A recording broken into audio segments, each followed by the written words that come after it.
Wonderful Christmas. The snow is falling, soft and slow.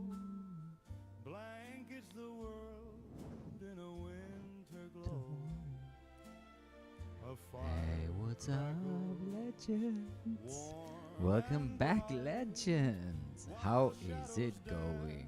in the can. Christmas is coming to town.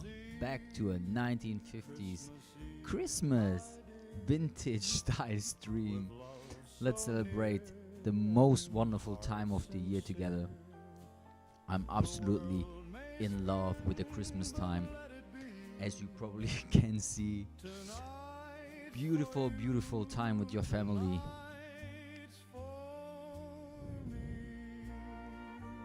Yeah, I'm early. What's up, Theo? Welcome, legend, to the chat. Yeah, a little bit earlier today. How is it going?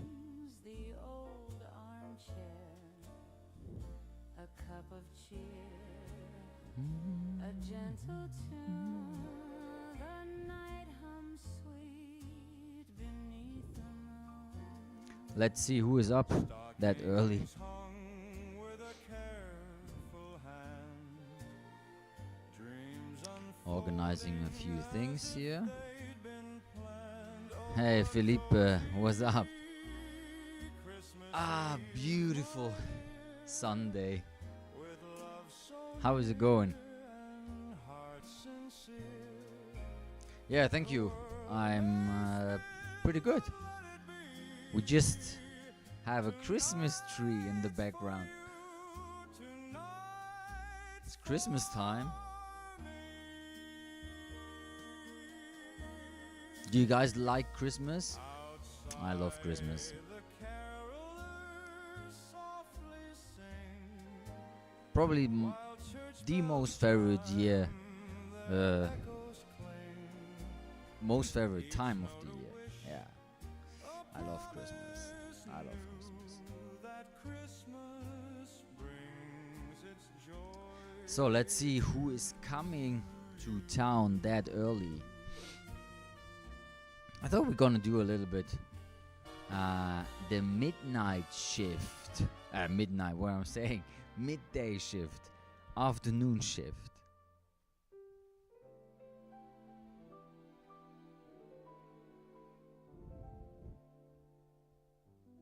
But my keyboard and my mouse are working very good again. I don't know what's really happening here.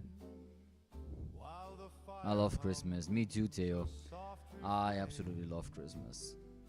Beautiful, beautiful time. Night where the stars align, each twinkle a promise.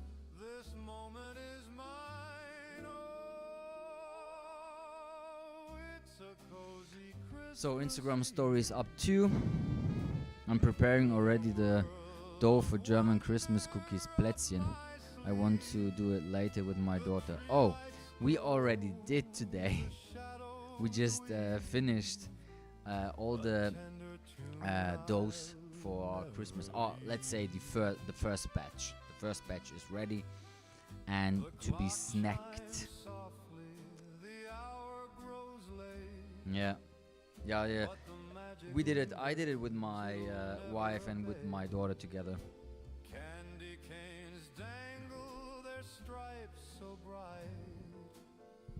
Dreams are sweeter on a Getting that winter's night. Christmas mood. Every snow And I built this up with my daughter, as you have seen maybe in my stories. I don't know. floats in the winter sky. I hold this Give me a moment second like here. a treasured pearl, a gift from heaven in a fleeting Where is it here? swirl. Let It's me have a look. cozy Christmas Eve with a world of wonder up my sleeve. The tree What lights is with my glow, the shadows So annoying. a tender tune I'll never leave. See, we have here So here's to in the corner, left corner, I prepared the Christmas tree here in the back gentle hush with her. this time of Yeah. year. So I did a little workout this morning, and then this is my live stream outfit. And yeah, and we did that on Saturday, so yesterday in the morning, and now we have this beautiful Christmas tree right up here, just a little bit to make it more cozy and nice for the stream during December. Yeah, I just like Christmas, I love Christmas, so we had to do something. Yeah, I hope everyone is doing fine. Let's see who is joining today.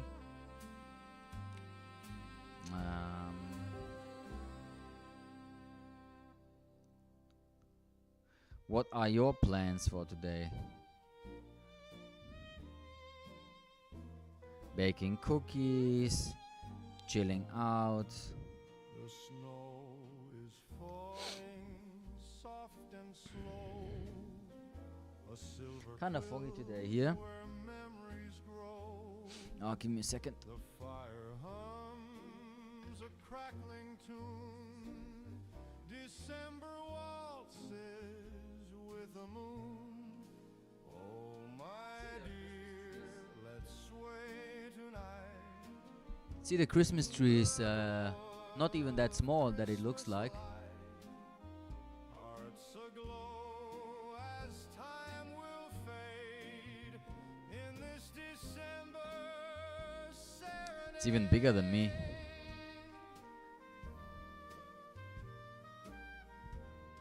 The clock chimes faint a lullaby, while frost paints whispers on the sky. Your hand in mine, a tender hold. So everyone is still sleeping or was up? The winter's cold.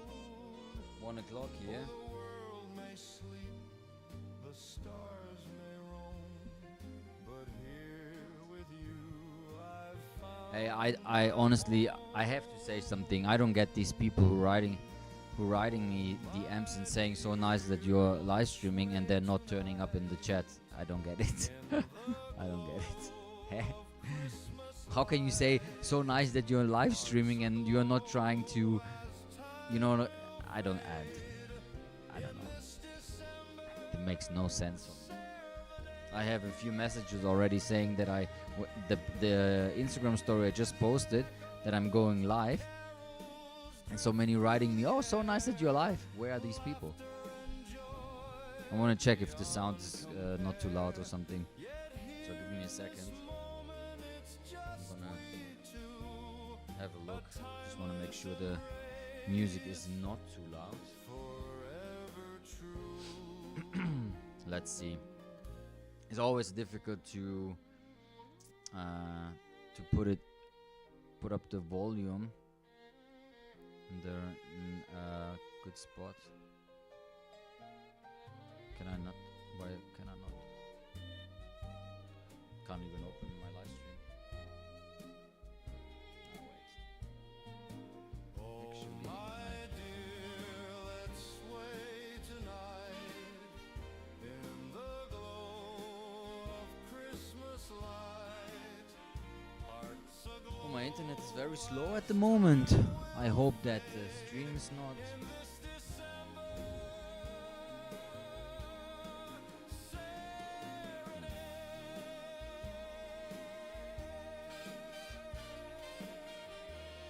Can go a little bit.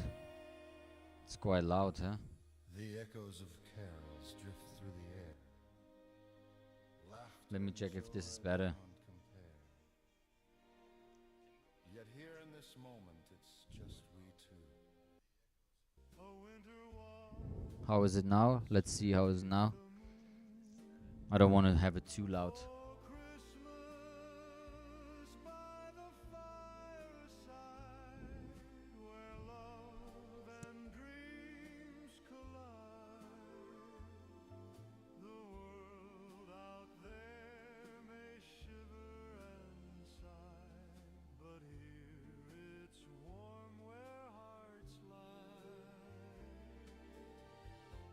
I think now it's okay, right? Let's see, let's see. as starlight winks from the velvet sky. Stockings dangle, shadows sway. Tomorrow Okay, I'm gonna leave it like that. Should be fine. So, we have plenty of time today, I would say. Can I fix this somehow here? of yesteryear. Oh, Christmas, Something like this, right? silent where love and dreams collide. The world out there Okay, yeah. inside, but here it's warm where hearts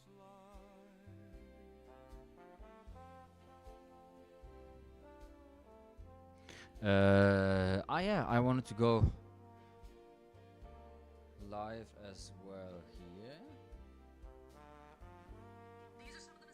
Oh, very loud. Hey, let's go. What's up? memories drift like snowflakes near. Each Good, one this is. What should be fine? a mother's laugh, a father's Oh. cheer. I think that's okay. Something like this, right? Maybe a little bit. This would be nice to show. Like this. Yeah. Something like this. Yeah. Should be alright. I'm gonna fix it a little bit more. Yeah. Cool. So, what's up, YouTube? What's up, Legends? Or the other way around. What's up, Legend? What's up, YouTube?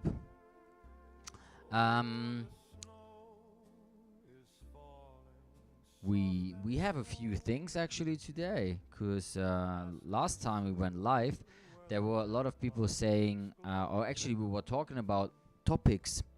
What can I do, or what should we talk about on our live streams when it comes to like vintage style live streams?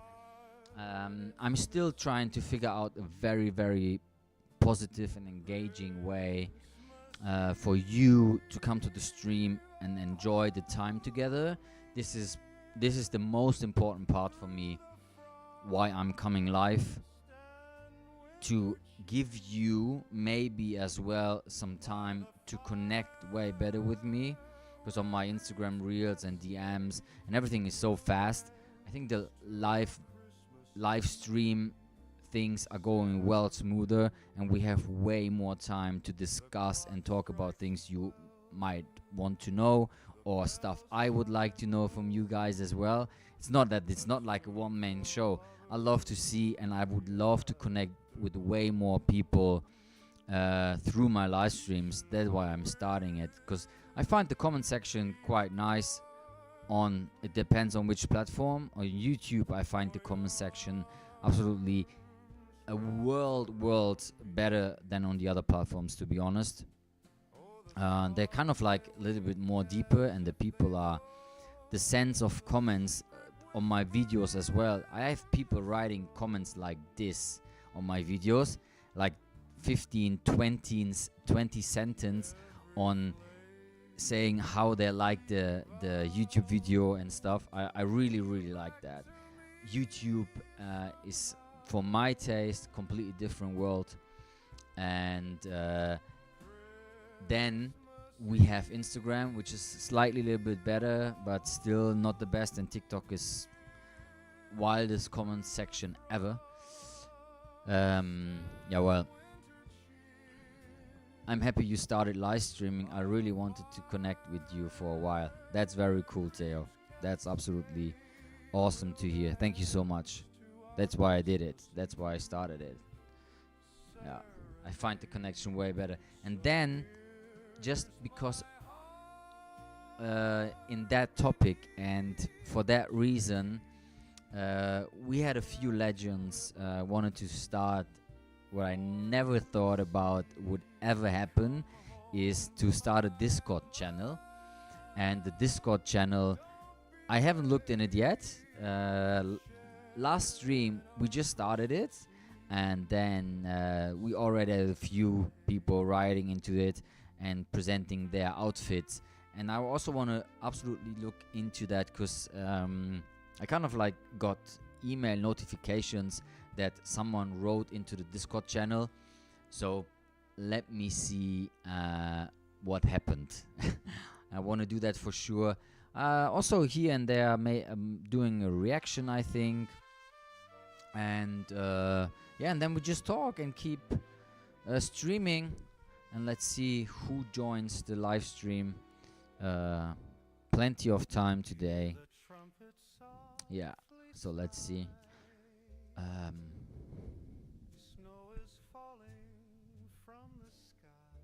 Actually, I'm going to do that with the Discord channel right now, maybe.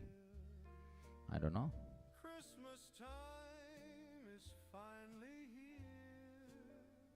Under the Christmas red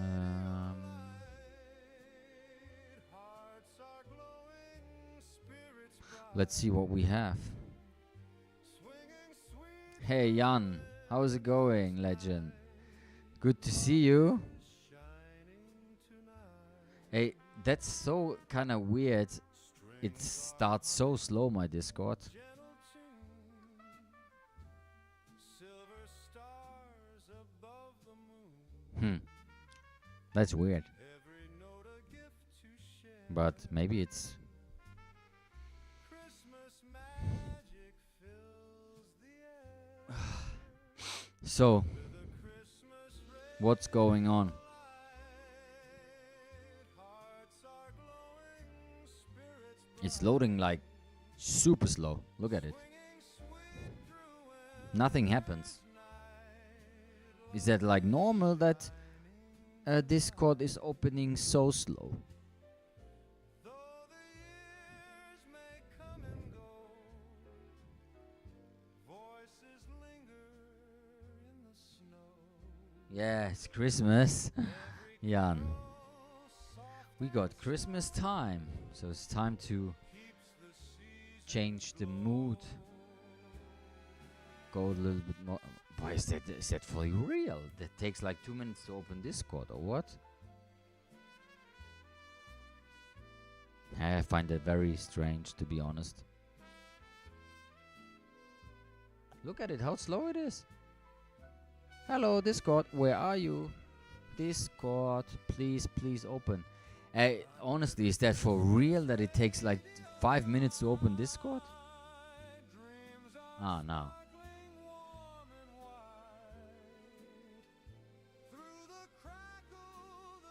So what do we have here? Love is shining tonight, fading softly into night. So I see a lot of things going on. Christmas on Big conversations here. Would you guys want to have a dedicated to workout related stuff as well? Might be good. If most of the people are into workout, yeah, sure, I'm interested too. What is the media exchange channel for? Movies? Yeah, just set some like mainly whatever songs, online shop sites, interesting articles, Reddit posts. Nice. Where are you actually from? Okay, cool. I love it how people discussing things on the Discord channel. What do we have here? Vintage style. it's Christmas Eve, love. Don't drift away. Ah yeah, Henrik got a new vest. I don't know if I can show that. Hearts warm as the cold winds blow. Darling, Media exchange. I have seen Mirror Bait of Brothers. Ah, cool. Yeah, very cool that they sharing. I can show this here. So we also have. So you should absolutely join the Discord channel. We have some things where people share favorite movies, favorite series. I can just highly recommend Masters of the Air. I talked about it a few times in my live stream already. I also told everything about it, how the Masters of the Air actually, when we check or when we see the clothing stuff, how this turned out to be such a amazing and great series because of one company. No, actually two big companies who actually made all the clothes for this series, and that's why it became, for now, not so many people talk about it, but for me, when it comes to clothing and World War II military stuff, it's absolutely top notch, top level, because two brands did an amazing job of delivering the clothes for this series. You can check it out. I talked about this before in my live streams. Two British brands, crazy stuff, and a few others with different stuff, but especially jackets, and so one big company helped with the show there. Yeah, and then you can also see we have a main chat, we have a denim talk, vintage style talk, everything else. You can join the Discord channel if you like. I still don't know how to post the link, but maybe I can do that right here.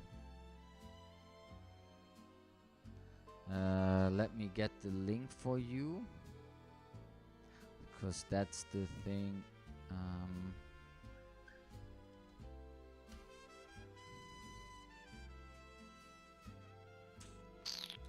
I just have to check.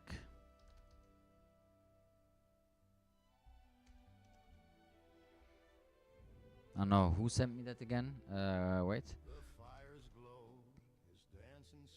I think it's this year, right?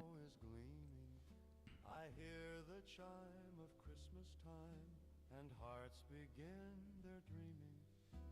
The radio hums a sweet old Let me see if this is the right channel. that fade away. But love feels new when I'm with you. This is new to me. The welcome and rules. I show that in a second. like the stars of 49. I'm gonna pin that. Me close, dear, the night is fine. We'll sing a tune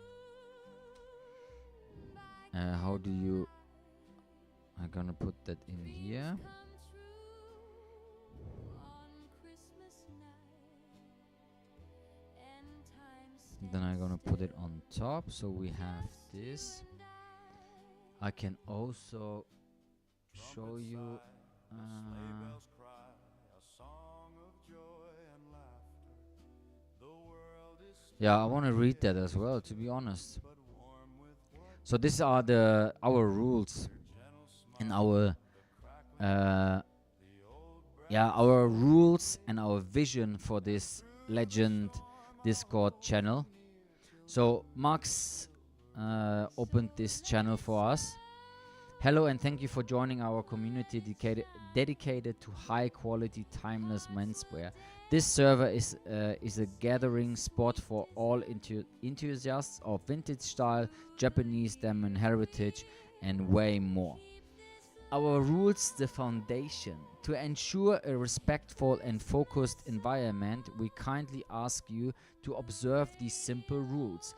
Respect is king, absolutely. Be polite and respectful towards all members, moderators, and the creator. Hate speech, harassment, and bullying will not be immediate removal. Absolutely. Immediate removal. Yes. Stay on topic. Please post in the correct channel. You have all the channels. We have a denim talk, vintage talk, everything else, strength and lifting. So here's a lot of workout stuff. So the people who probably see me for the first time in their life, I'm also posting a lot of workout stuff. I made a big transformation a year ago. The people who follow me know that. I can show that actually, my transformation. My transformation was something like this. Where is it? What's happening here? Hey, Arvin, what's up?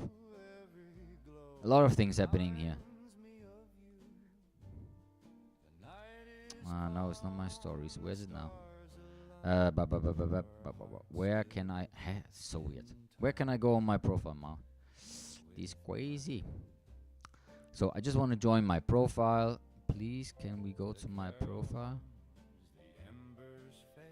Okay. So you have. I'm gonna show that in a second. So this is my workout, or actually on my profile, on my Instagram story. You can see I have YouTube. I like your Christmas hat. Thank you, Arvin. What's up? How's it going? I have a YouTube highlight channel, a workout channel, a stamp. This is something, and a little bit of music. So YouTube, I just post here and there new YouTube videos. I actually have always like minimum 2 YouTube videos every week, new ones. And the workout channel could be something like this. So this is like I started my workouts a year ago, and I here and there posted a few random things about it. This was in summer, some burpee action. And I could also post this into the strength in lifting area if you like. So this was me 1 year ago. 1 year ago, this was my physique. And then 1 year later, this is my physique now.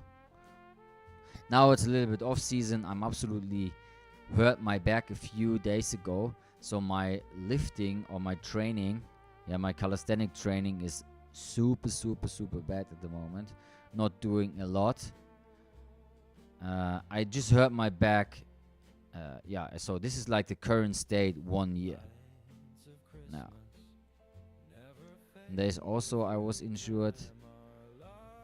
There I went on holidays. I never skipped training. Every day 2 workouts, even on my holidays. This was my kind of like setup every morning. That was cool. That was so much fun. That was so killer to have, honestly, like something to hang on. This guy from the Airbnb just put up this thing under the under his ceiling or his wall outside of the Airbnb, so I could do my pull-ups. That was so cool this year. This bar, so nice. It was probably super crazy surprise on my holidays. Yeah, and then I did a lot of things there as well. And then summer, and then we skip. And this was my transformation. 1 year of calisthenics and calisthenic work, and also a little bit of how do you say, lifting in a gym. Good. How have you been? Are you ripped? Yeah, a little bit.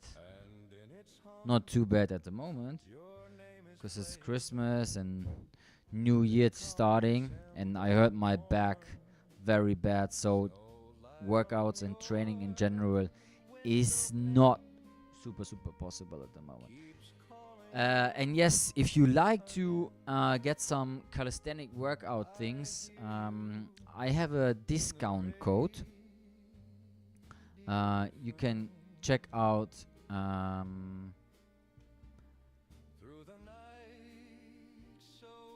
the company I'm working with. This is a German company. It's Pull Up and Dip, and they still have a discount code, so you can work with my discount code, and they have up to 60% at the moment.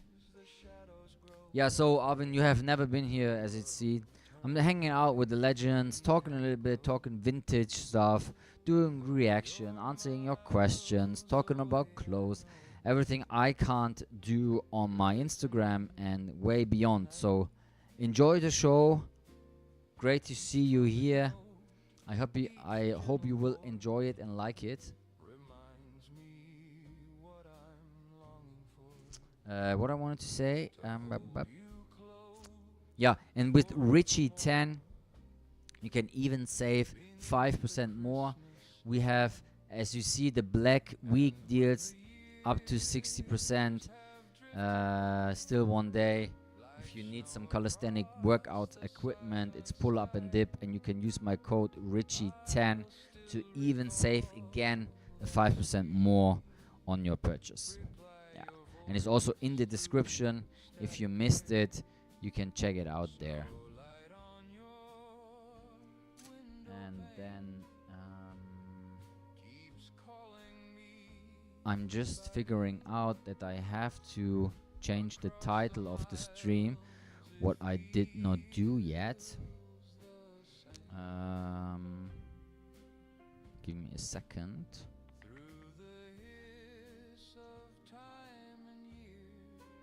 So changing titles. What do we have?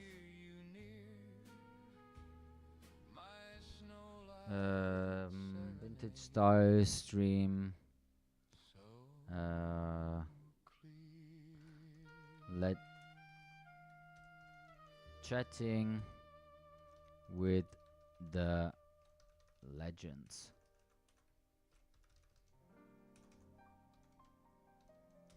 Chatting with the legends. Oh, maybe I can write chatting, right?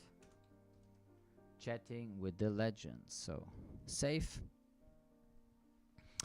Save. Oh, my back. So I can close this tab, close that tab.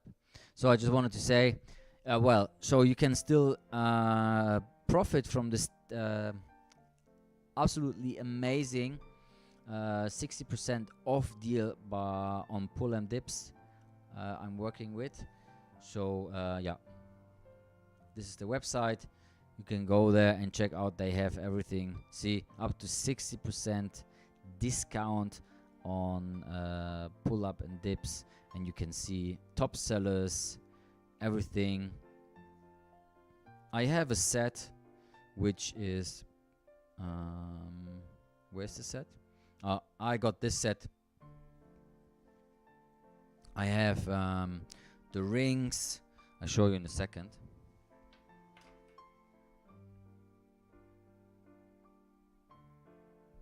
Hey Max, what's up, legend? Hey, thank you so.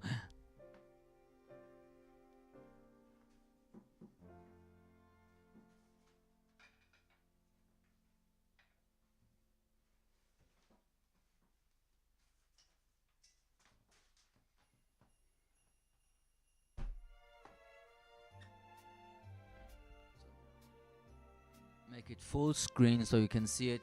So these are the wooden parts of the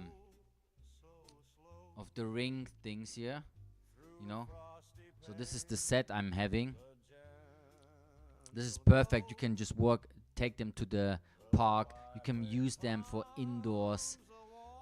You can just put it like onto the door and work with these rings. Look, this looks so perfect for a workout at home. Absolutely killer stuff for your back.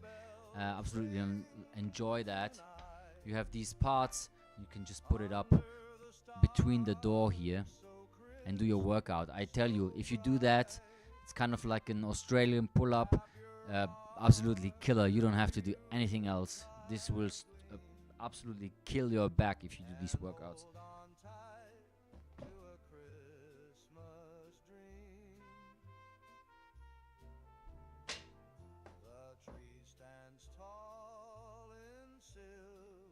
And then also in this set we have this the other way. Oh. And then we have here this where is it here? We have the attachment you can use for everything at the door. You can just hang it and do your pull-ups and yeah, everything. You see how versatile it is actually. It's this here. But not this cheer. It stays the same year after year. A timeless song, a snow-kissed theme, forever held in Yeah, and use my code Richie10 to save 10% and get your calisthenic workout equipment. It's a very, very cool company. I'm happy to work with these.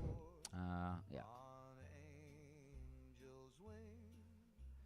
What I want to say is, yeah, and then this morning I went to kind of film like a part of a video I'm doing soon, and it was the workout part today, and I tell you, as my back is still hurting, was not the easiest. So I picked a few how do you say, workout methods which not hurting my back too much.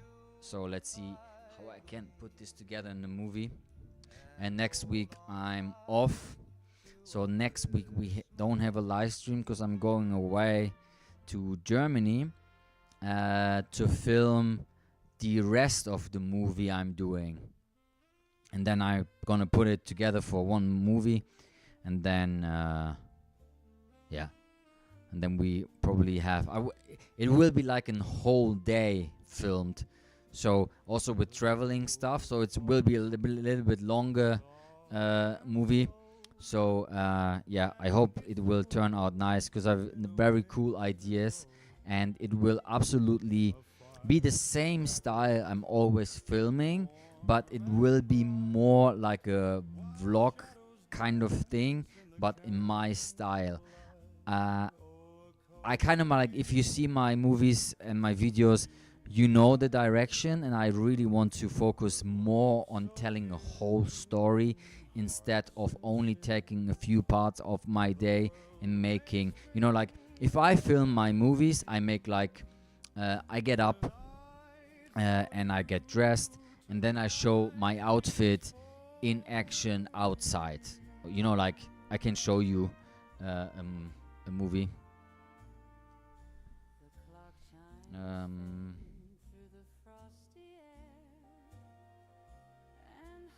Yeah, for example, this one.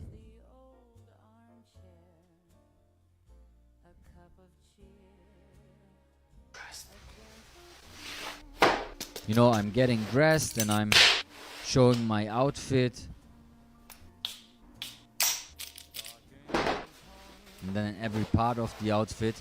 And I'm gonna keep that, and I'm gonna get ready the clothes for my workout, and then for my workout, when I'm done, I'm going back home, getting undressed, taking kind of like a treat.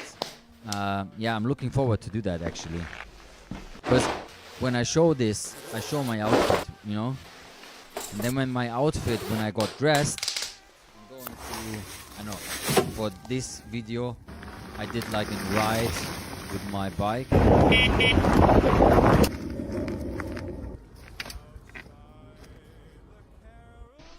See? And then it's over.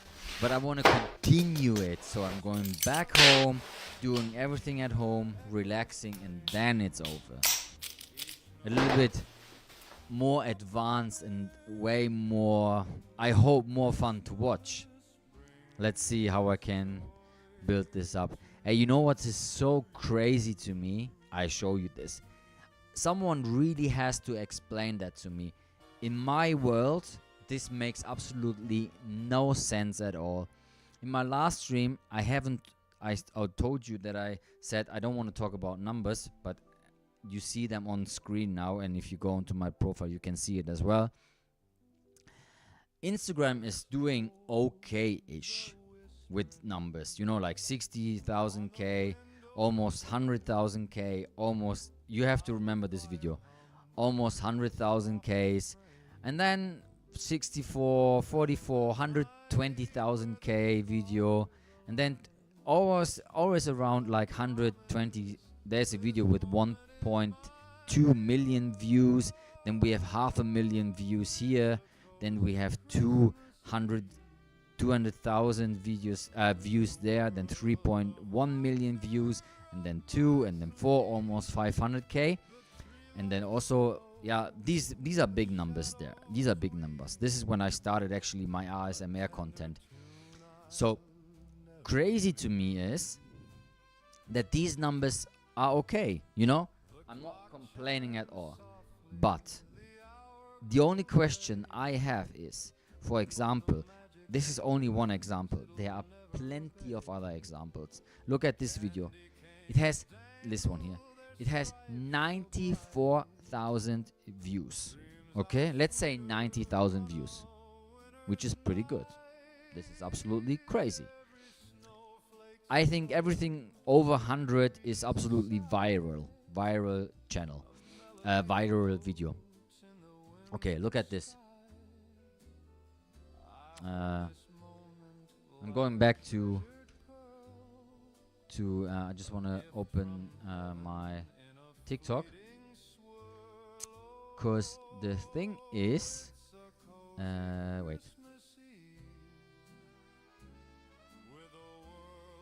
where are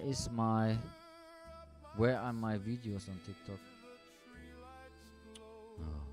Murat. No.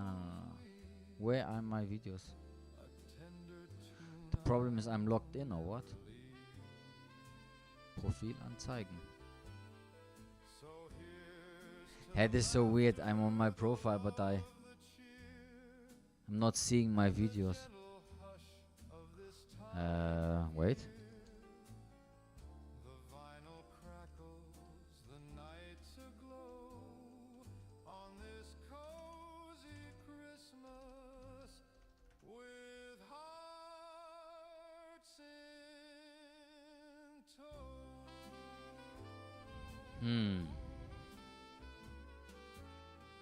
Is it because I'm logged in? I only see... this is so... yeah, but I can't show that actually. Now. Wait. Abmelden.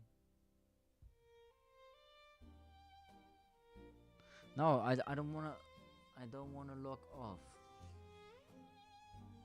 I wanna show you my videos. Can I click on this and show you? Can I show you the numbers here? Oh, whoa. What's going on here? What's going on here? It's crazy. Wait. Hey. I thought it would be so easy to show you now, but somehow it's completely difficult.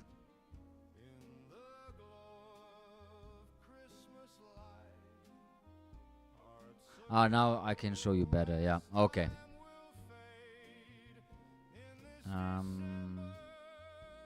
Yeah. Okay. So, going back to this here. Yeah. So this is the video again. 94. Let's say 90K views. And then I go to my TikTok. Okay. So this is where we're live now. So the first one, 7.3 million views. Hey Matt, even the sunglasses look gorgeous on you. How are you? So this is my most viral video on TikTok with 7.3 million views. And then we have 2.2 million views. Then we have 3.2 million views. And then we have 1.6 million. So all videos until here are with over 1 million views, which is crazy. Okay? But the one with 90K views has on TikTok over 500,000 views. This is 5 times more.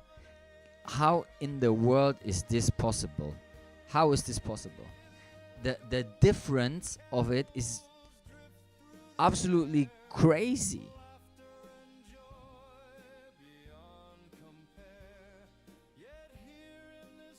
The only thing is, which is like completely different to TikTok and YouTube, is that this video, my workout video, got 1.9 million views on TikTok, and on Instagram it has literally 3.1 million views. So this is completely the opposite again.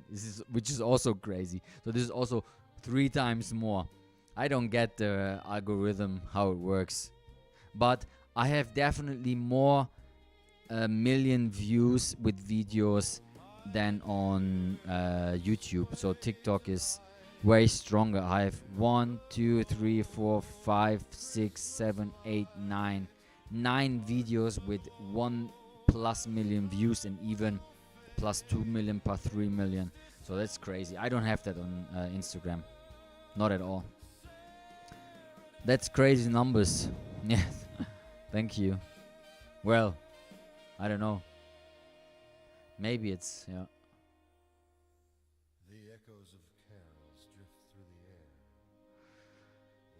air. Yeah, but it's the reality of algorithm, TikTok, YouTube, completely different worlds. Yeah. But TikTok is going crazy. What is actually happening when I click on this?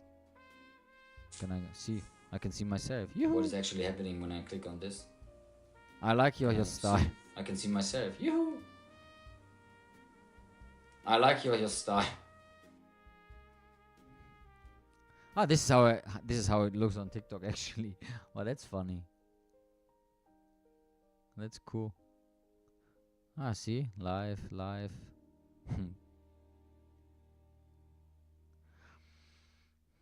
Cool to see how it looks on my TikTok, because on my mobile it looks completely different. That's fun. Yeah, cool. Yeah.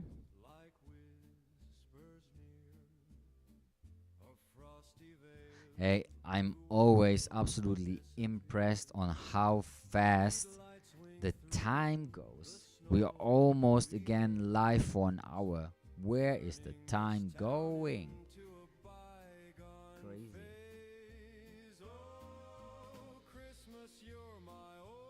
No, not always. Have you done TikTok stream this whole time as well? No.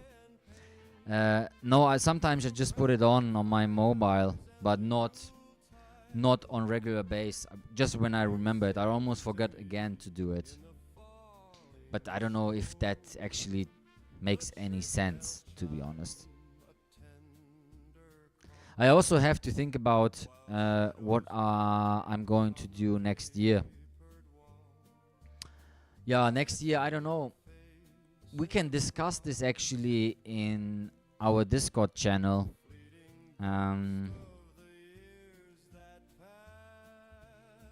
Yeah, I'm just waiting what actually YouTube does next year, to be honest. They said they're going to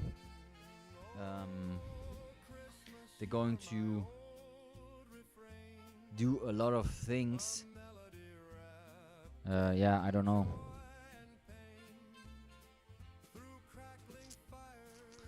A lot of changes may be coming, but I'm not 100% sure. I can maybe do that like this. Can I put it up like that?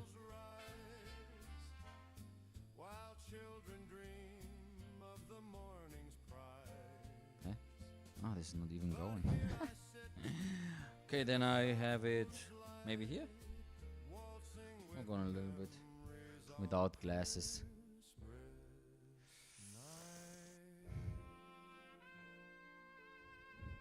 No, I put it there.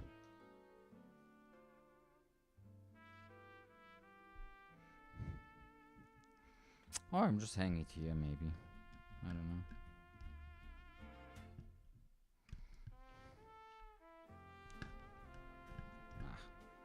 Let's forget it.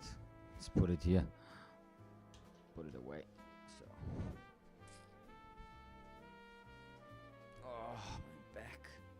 Sorry, I have to move again. Snow is falling, soft and white.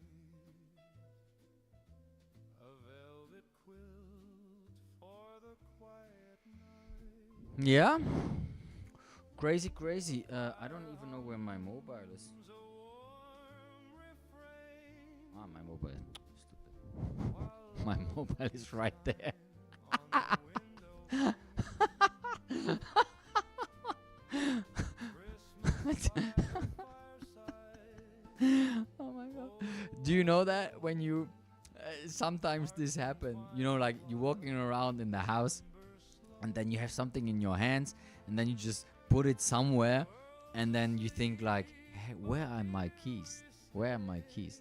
And then all of a sudden you're looking for them and you're looking for them and you're looking for them, and then all of a sudden they just turning up in the fridge.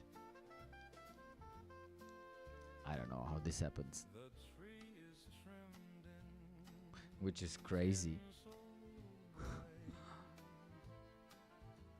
A star above to guide the night. Stockings hung I don't even know with gentle care. how to see Dreams of how we can are waiting there. The clock may Huh. chime, the hours may flee, but funny. here's where I'm meant to I have to get me a drink, sorry. Just a second, yeah? Christmas by Right back in a minute. oh, what a glow. Hearts entwined while the embers slow. The world's asleep, but here we stay. Christmas by the fireside, forever and a day. Outside the frost draws lace on the glass. A fleeting moment, but let it last. The world may turn, the years may race, but tonight we're in this timeless space.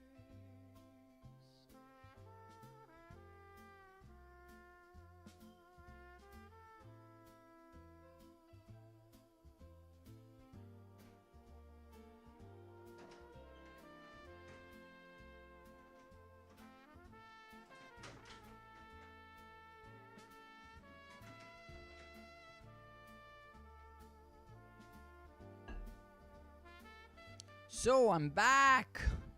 Ah, I'm back. Hello. Hoppala. So I think we might dig into a video. Jump into a video to watch something. I don't know how you feel about it. Oh, my back.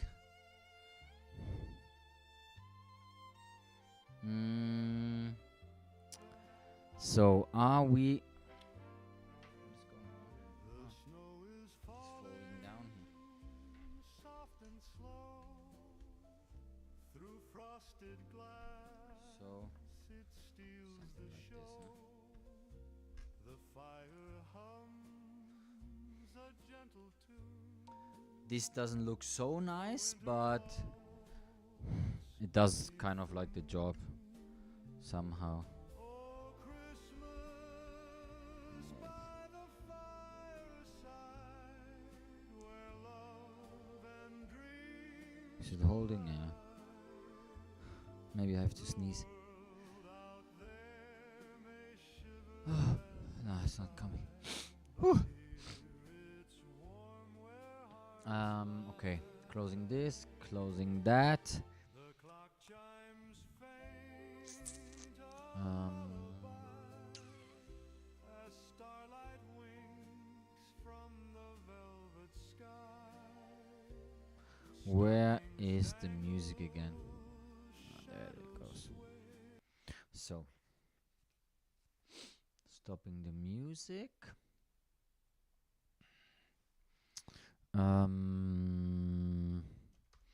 Going to YouTube. So last time we talked about that, I forgot who said it, but someone told me that they absolutely would love to see also some related tattoo content. And there is someone, I don't know if you heard about him, and it's clothes and tattoos in combination. It's Mr. Ed Hardy. And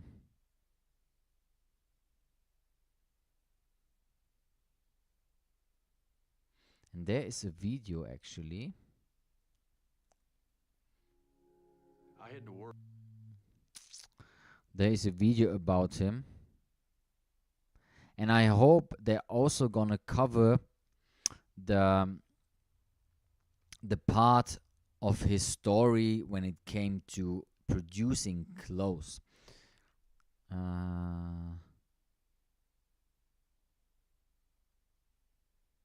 So I want to jump into it because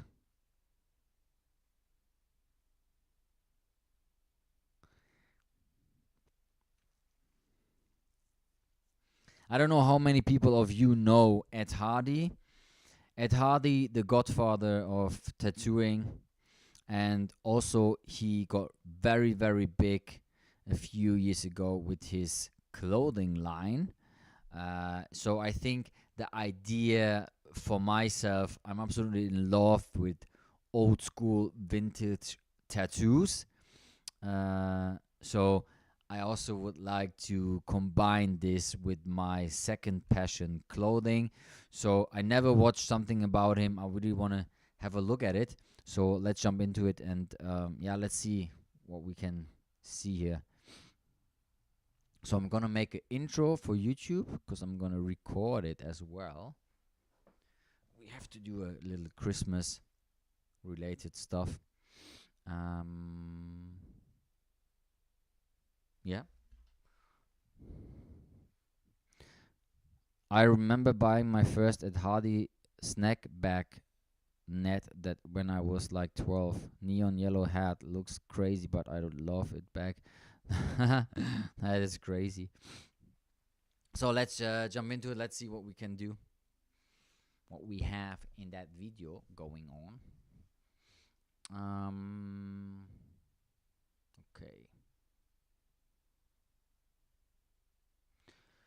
What's up, legends? What's up, YouTube? Welcome back to a new reaction video on my channel. I'm very happy to see you again. So today we have something which I would love to combine and to bring to my channel. It's like, we all, or I absolutely love vintage clothing. And you also know that if you follow my content, I'm absolutely a huge fan of tattooing. I got plenty of tattoos on my body. And there is someone which is crazy that not so many people know about it. The people who are in the tattoo scene know, but also a lot of people who are into clothing probably heard his name before, but never thought there would be kind of like a connection. It's Mr. Ed Hardy. I don't know if you heard about him. An absolutely legend and godfather of tattooing. And the kind of like video we are watching today is from Vice Asia. It's called Ed Hardy, the godfather of tattooing. So let's see if they're gonna bring it up with the clothes and tattooing together. I hope you will enjoy it. I would say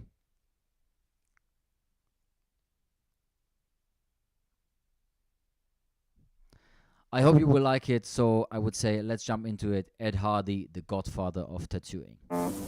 What's he putting on you? I have that, you walked in. Oh, you're across the top of your back. Yeah. He tattooed There you he from is. way back, I think. Yeah. Yeah, you have that car, right? A really cool car? Yeah.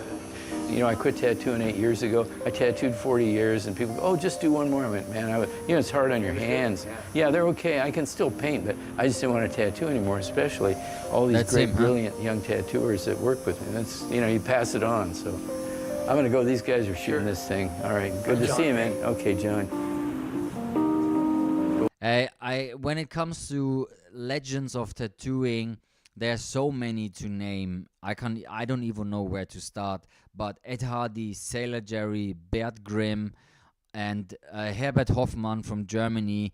For my like kind of spectrum, what tattoos I love on my body are all vintage, old school related. And just to name a few, these are absolutely in my top 10. And there's so many others, but I'm really looking forward to see what they're gonna present about Ed Hardy here. Such a legend. That guy and I are about the same age. We were talking about the way the city used to be, you know. You mainly want to hang out with old farts and reminisce when you get to this stage. What a gentleman. Ed Hardy is arguably the most important tattooer the 20th century has produced. Ed's drawing is just raw. You know, Ed will cross lines, Ed will lip shade. He added another flair to it, and he put a new spark to the old images. He hands down created this public desire for a media that had been a fringe medium for centuries. He can blur those lines between tattooing and fine art. He's always doing that. This is not 100% my style, what he's doing or what he's showing right now, but the technique and absolutely killer stuff. So many to look at, crazy. He always wanted to kind of make tattooing legitimate, so to speak. It looks like printing. Whatever you can think of that you might have wanted to do, Ed's done it. Get a back piece done in Japan by hand, 1973. Ed went there. Published the first tattoo books, Ed did that. Tattoo Time had incredible artwork in it. Just showing what tattooing could be, it was definitely a game changer. And I think it influenced a lot of people in my generation. Hardy realizes the very much importance to make sure it gets documented somehow and in print. You know, this is the real. I don't know if you remember this show. I think there was a show called L.A. Inc. I don't know who remembers this, but this was with, how was she called? Kat Von D or something? Kat Von D, I think. I absolutely loved that show. I think that guy who was just here right there, the guy who said, just the guy with the kind of like bald head, I think that guy was actually in that show, if I'm not wrong. I don't know. But absolutely brilliant show. I don't know if this is still somewhere to watch, but if you never watched it, a very, very cool tattooing show. Deal. He integrated the historical styles of tattooing from all over the world into a big, exciting monster.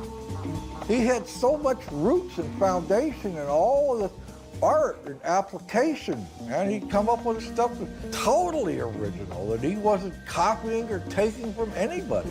Hardy's passionate about a lot of different things, but one that he is not as well known for is his art. The art is totally my therapy. You know, I've never been to a shrink or anything, probably just as well. I've amassed this insane amount of stuff I've made, and you just want to pass on something that's been good to you.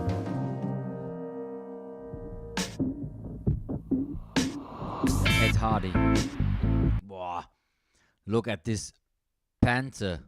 Woo, that was crazy. Look at it. This is my style. This is what I love. So yeah. Wow, look at this. What a back piece. That's crazy. Hey, if we're at the back pieces, I'll show you mine actually. I don't know if I have a photo of it. Ah, yeah, of course I have here. This is my back piece. Let's go. Can you see it? So this is from my holidays.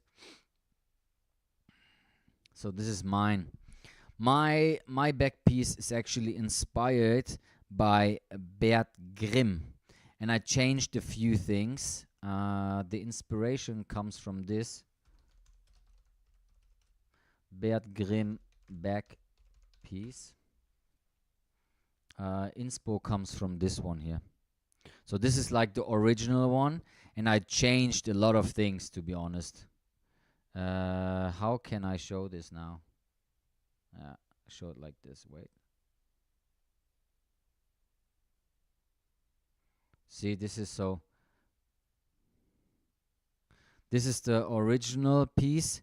You can't see it so good. Wait, if I can find. No, it's not. Then we go. I think there's a photo, a very old one. The question is, where is it? I have somewhere a photo of mine when I started this page. Oh yeah, here you go. So this is from the very early beginnings of my Instagram page. So there are a lot of things which are kind of like similar but still completely different. The inside, so the inside of the when you see the fishes, they're a little bit different as well. You see, they're more like looking like more like sharks a little bit. The tails are a little bit different as well, but the inside is completely changed. On my back piece, the pieces or the boat actually comes out of the piece itself, you know. And here you have it like frontal, and mine is coming a little bit more clouds, a little bit more dark. Then I changed the banners from the American ones. I left the eagle away. I have my Romanian flag and German flag. Then what did I else change? I changed the top here a little bit with more roses and more flowers, colors a little bit different. And then I put in the names of my wife and daughter. Yeah, so these are the changes I did. But this is my back piece when it comes to back pieces. Yeah. It's kind of like the same, but still different. Oh. Yeah. So we're gonna, how would you, so like this. Crazy stuff. This takes for hours to make. Days and weeks. This was a log when I started my first shop, my daily reminder of 1968. This was my budget. The grand total was $3,000. Equipment $325, advertising $750, initial rent, home and shop $375. Wow. I was able to convince my first wife, my father-in-law, opening a tattoo shop was a business that could work, you know, in those days. Yeah, Thursday, April 4th, $22.50 the first day. Man, I'm off and running. I'll never forget. So there was a dummy rail thing that they had to pass under. There was no body table set up. And this guy came in, I think he was junked out or something. He's trying to tattoo this bird on his belly and he's doing the swoon. I thought, oh gee, this might be harder than I thought. From when I was a little kid, I was obsessed with tattooing. It just seemed like the coolest thing there was. And at the point when I graduated art school, I reconnected with it and thought, yeah, this has just got all kinds of potential. I tattooed for 40 years and retired from putting on tattoos about 8 or 10 years ago and back to my personal art. And the Ed Hardy brand, I bet some people don't even know that's like tattooing. No, no. And then for a lot of people in tattooing, it was like, oh my God, you know.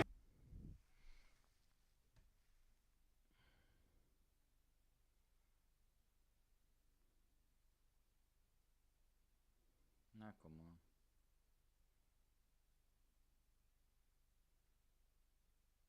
Sorry.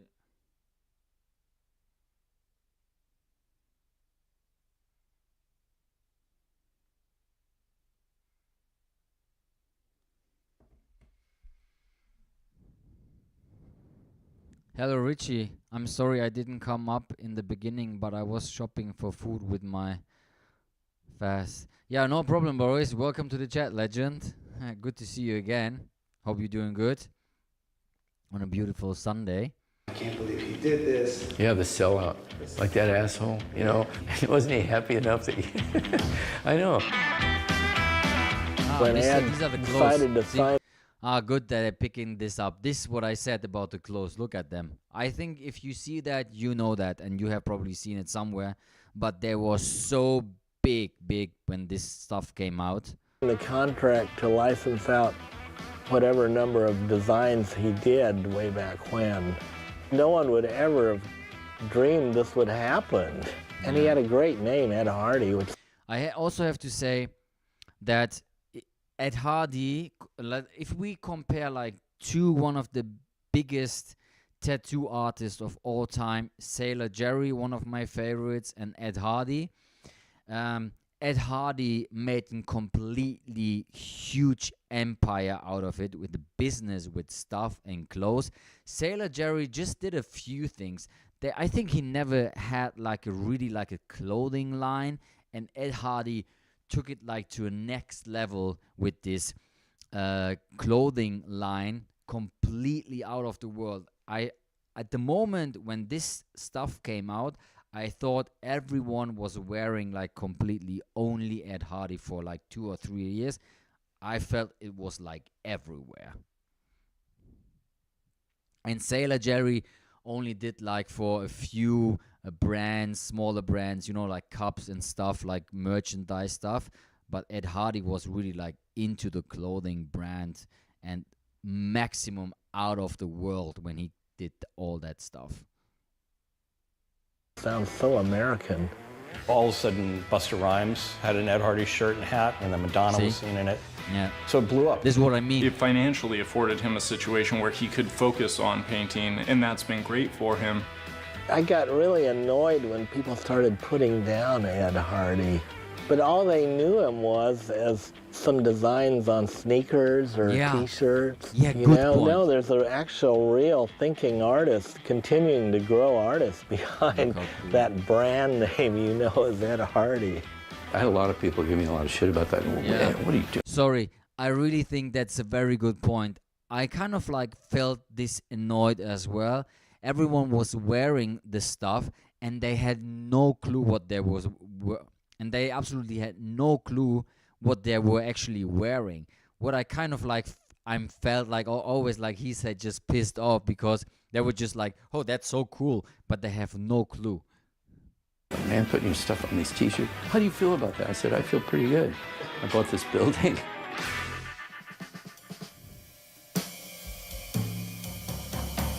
One of the things that's fascinating to me about Ed and his family, his mom particularly, is that she kept everything, and that's become a family tradition. He meticulously records everything, and he's always got a journal on him. He's always writing all of this stuff down, and he keeps a record of all this stuff, and it's really incredible.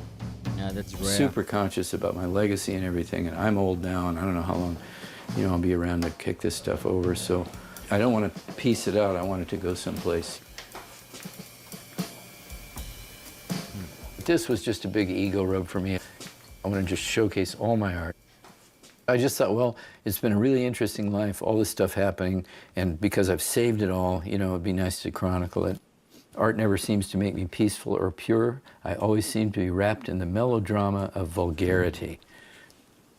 My first shop in Vancouver, down an area, there's Sailor Jerry.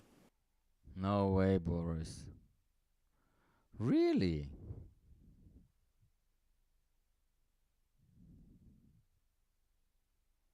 Nah, this is so annoying. This is so annoying, sorry.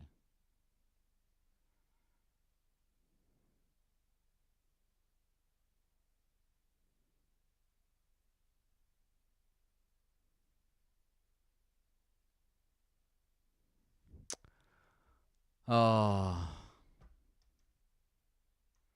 I really wanted to watch that. This guy, so Hong Kong annoying. Tom, that Why in the world is that? But thank you, Boris, for letting me know. Maybe we're back now. I don't know.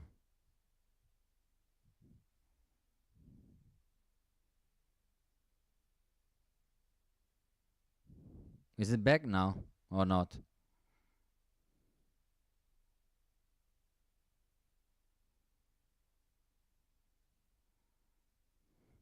I'm completely gone.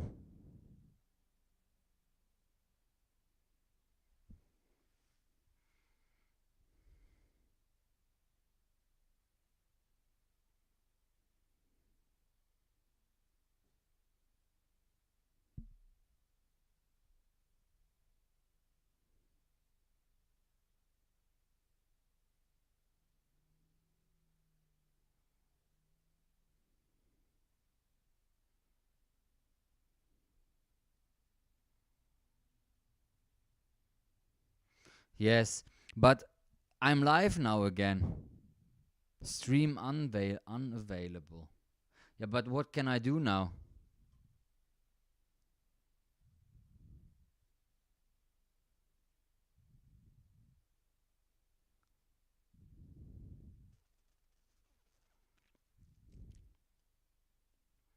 They completely stopped my stream even.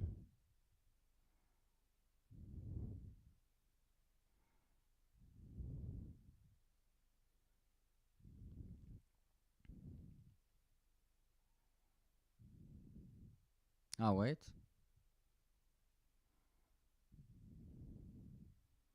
Is it now again back?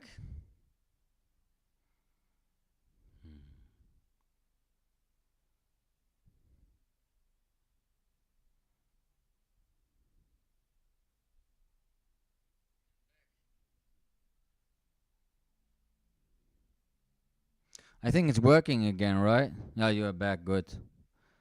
This is so annoying. So, what can we do now?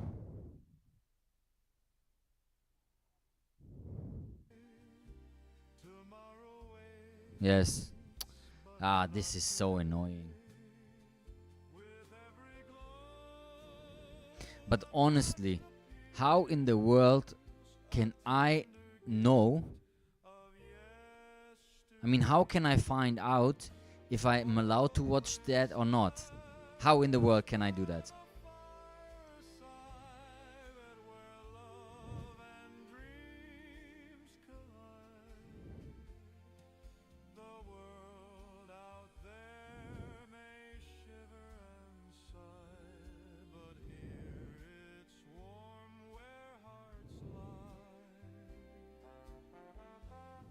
You know, it's like, is there like a chance to find out if I'm allowed to watch the movie or not? The video, sorry, not the movie. I had to work.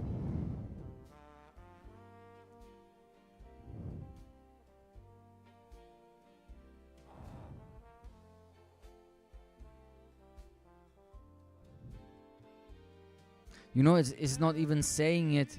Hey, Legends, nice outfit. Thank you, Henrik. You know, like, how if I see that on YouTube, the film, and there is no description on I am not allowed to stream that, how in the world can I find out if I'm allowed to watch that or not? How are these other people are doing it? I don't get it. I don't get it.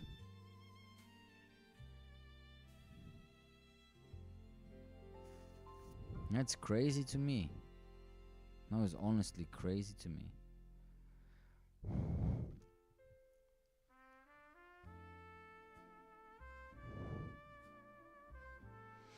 Yeah, well, then it is how it is. What can I do? What can I say? Then there is no Ed Hardy, my friends. Then we are not watching Ed Hardy.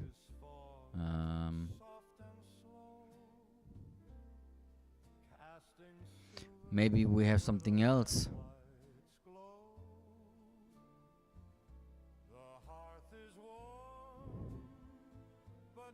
What else could we watch? Let me give me a second.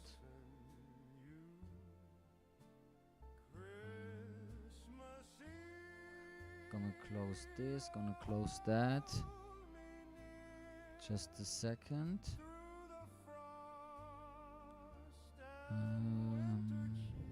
I'll maybe leave that.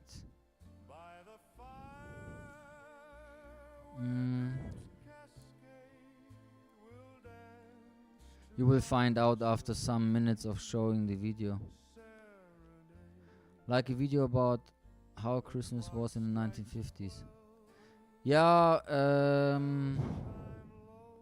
I don't have a video like this, Boris. Honestly, I have a video.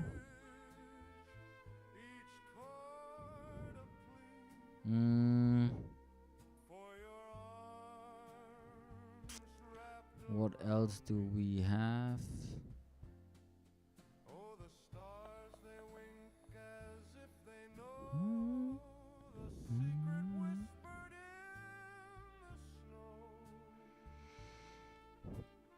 What else do we have? We have something like, because we have plenty of time, you know.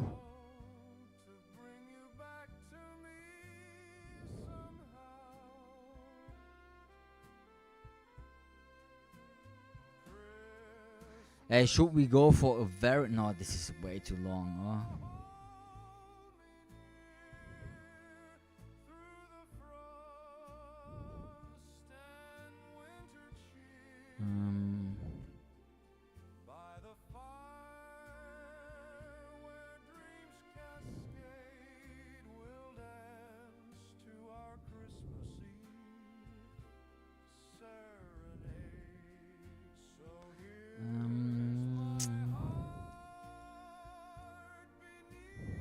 I only have very long videos, to be honest.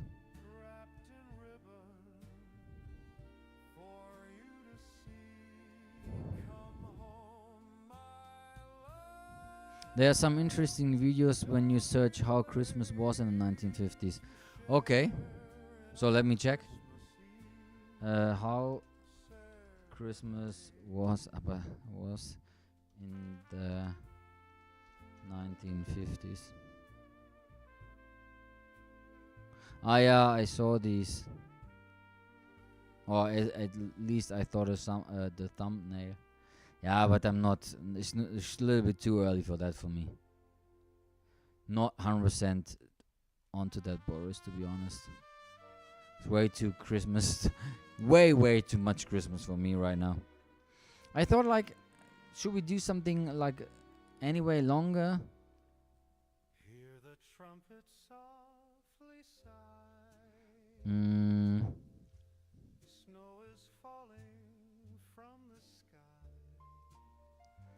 I have 2 long videos. But the editing of it would be like pain.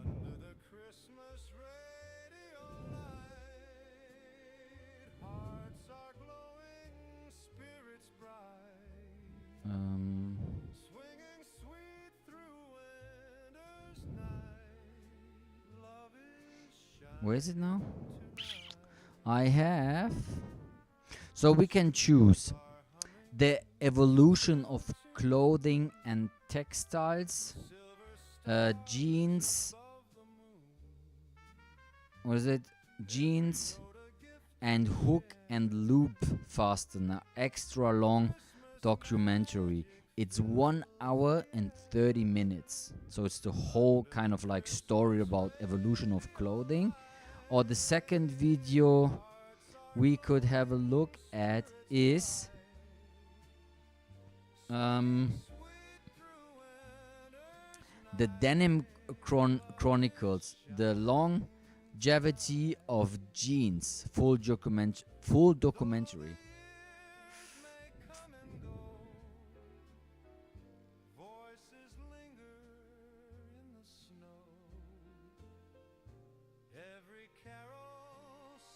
Yeah, boss. I think that too. 21st of December would be good, or 2nd, or whatever, yeah. But for now, it's too early. So, should we go with number 1?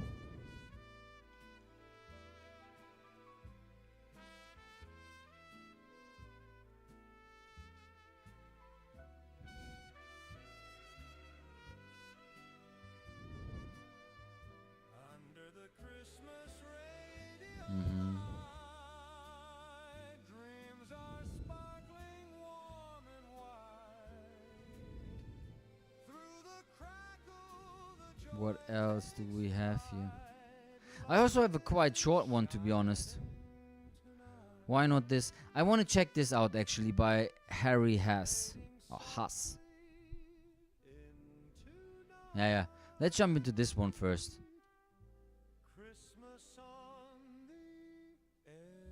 Oh, yeah. I want to check out what he did. Yeah. So let's check this one here first.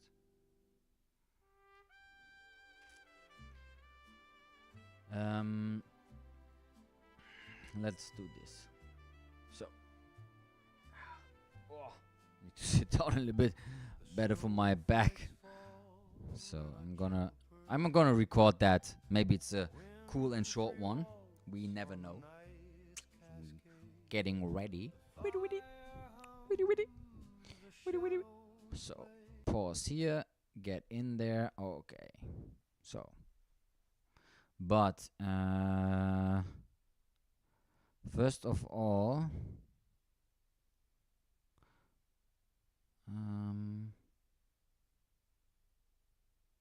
it's funny. It's translated into German. I don't know why. In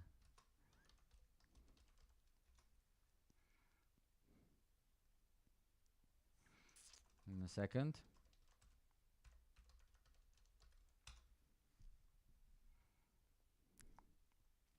Ah.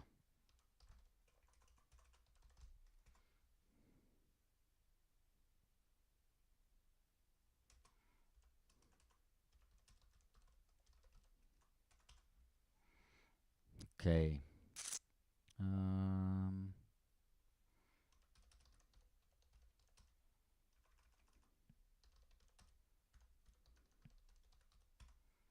In English übersetzen. Give me a second, sorry.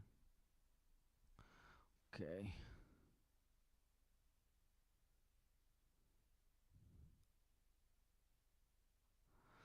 So, funny thing is that this video was uploaded 8 months ago, okay? And that's why I took that video, because it says that how will the brands, you know, like, how do you say? Not, how do you say? How is that words? How is that English word for that? How will English brand dominate in 2025? So that we are already or almost coming to the end of the year. I'm going to take a look if this is really actually true what he's saying. Okay, so that's why I picked this video, and also want to see what kind of brands he picked up.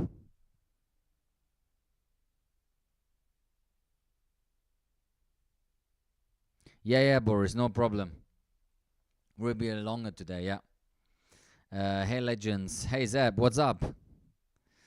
Yeah, so I'm going to jump into that video and record it. What's up, legends? What's up, YouTube? Welcome back to a new reaction video on my channel. I'm very happy to see you. Today, we're looking almost to the end of the year, 2025, and Mr. Harry Hess made a video which is 8 months ago. He did that, he uploaded that, and the video itself, I hope I can translate it right, because somehow it's translated into German here. So the video itself, I hope I say it right, Harry, sorry. The fashion brands that will dominate in 2025 is the title of the video. So we're gonna have a look at it, what his prediction is, and if it actually turns out to be right, if in 2025 these brands really dominated. So also I hope he will present you a few brands we actually never heard about, or which are also not very new to us, but still kind of interesting brands. So I really looking forward to this. It's a short one, so it doesn't take too long, not too much time you will spend here on my video. And also, if you want to support Harry Hess, go to his channel. I'm gonna show that in the end anyway. So let's go. Let's jump into the video. I hope you will like it. Which brands dominating 2025?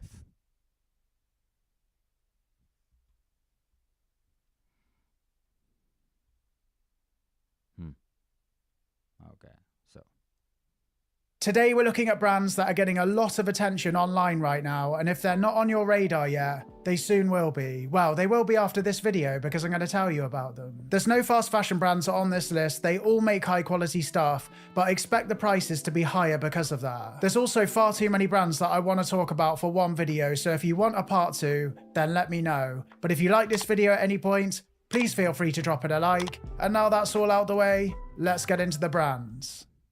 So the first brand I want to talk about is MF Pen. So MF Pen, they've been around since 2015 and they've been getting more and more popular over the years. And they seem to be getting really popular at the moment, so I do think 2025 will be a big year for them. The brand are from Copenhagen and you can see this through their clothing, but they're known for their relaxed modern take on classic tailoring. They focus on using high quality fabrics and they often use dead stock and today we're looking at brands that are getting a lot of attention online right now, and if they're not on your radar yet, they soon will be. Well, they will be after this video because I'm going to tell you about them. There's no fast fashion brands on this list. They all make high quality stuff, but expect the prices to be higher because of that. There's also far too many brands that I want to talk about for one video, so if you want a part 2, then let me know. But if you like this video at any point, please feel free to drop it a like. Absolutely. And now that's all out the way, let's get into the brands. Let's see what. So the first brand I want to talk about is MF Pen. So MF Pen, I already have to say I never heard about this brand, to be honest.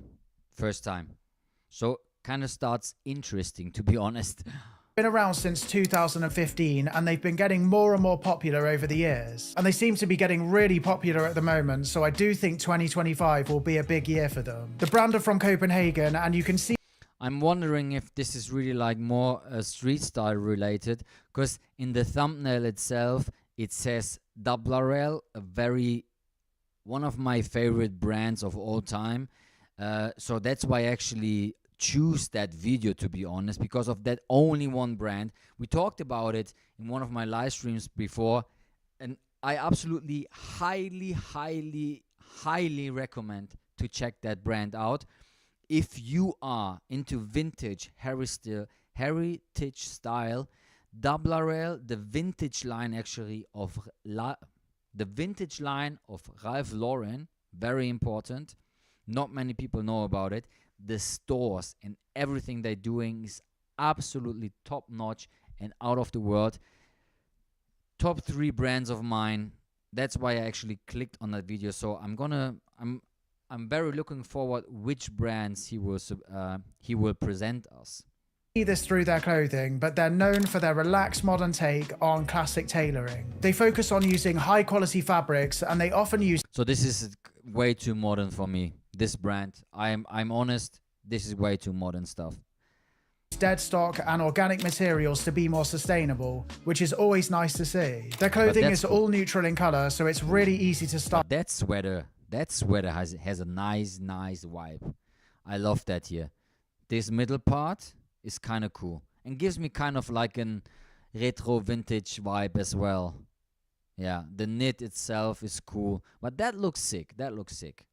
And everything I've tried from them has been solid. I also love how the brand. You see, sorry, but you see that hook jacket? I got one which absolutely is inspired. This jacket right here on screen is inspired by these old military navy hook jackets I own. This one comes from there, 100%. And style and clothing is slightly alternative and grungy looking, which is right up my street, but it's still got a fashion forward and mature look to it. Next up, we've got Brut. So these guys are from Paris in France and they seem to be taking off right now. I'm seeing a lot of them on social media. Yeah, very cool. Nur mit New Home siehst du alle Inserate, auch solche, die du sonst nirgendwo findest. They started off in 2012 as a vintage store and a private showroom that contains thousands of carefully curated. Yeah. If you are into vintage military World War II stuff, Brut, also an absolutely brand you need to check out.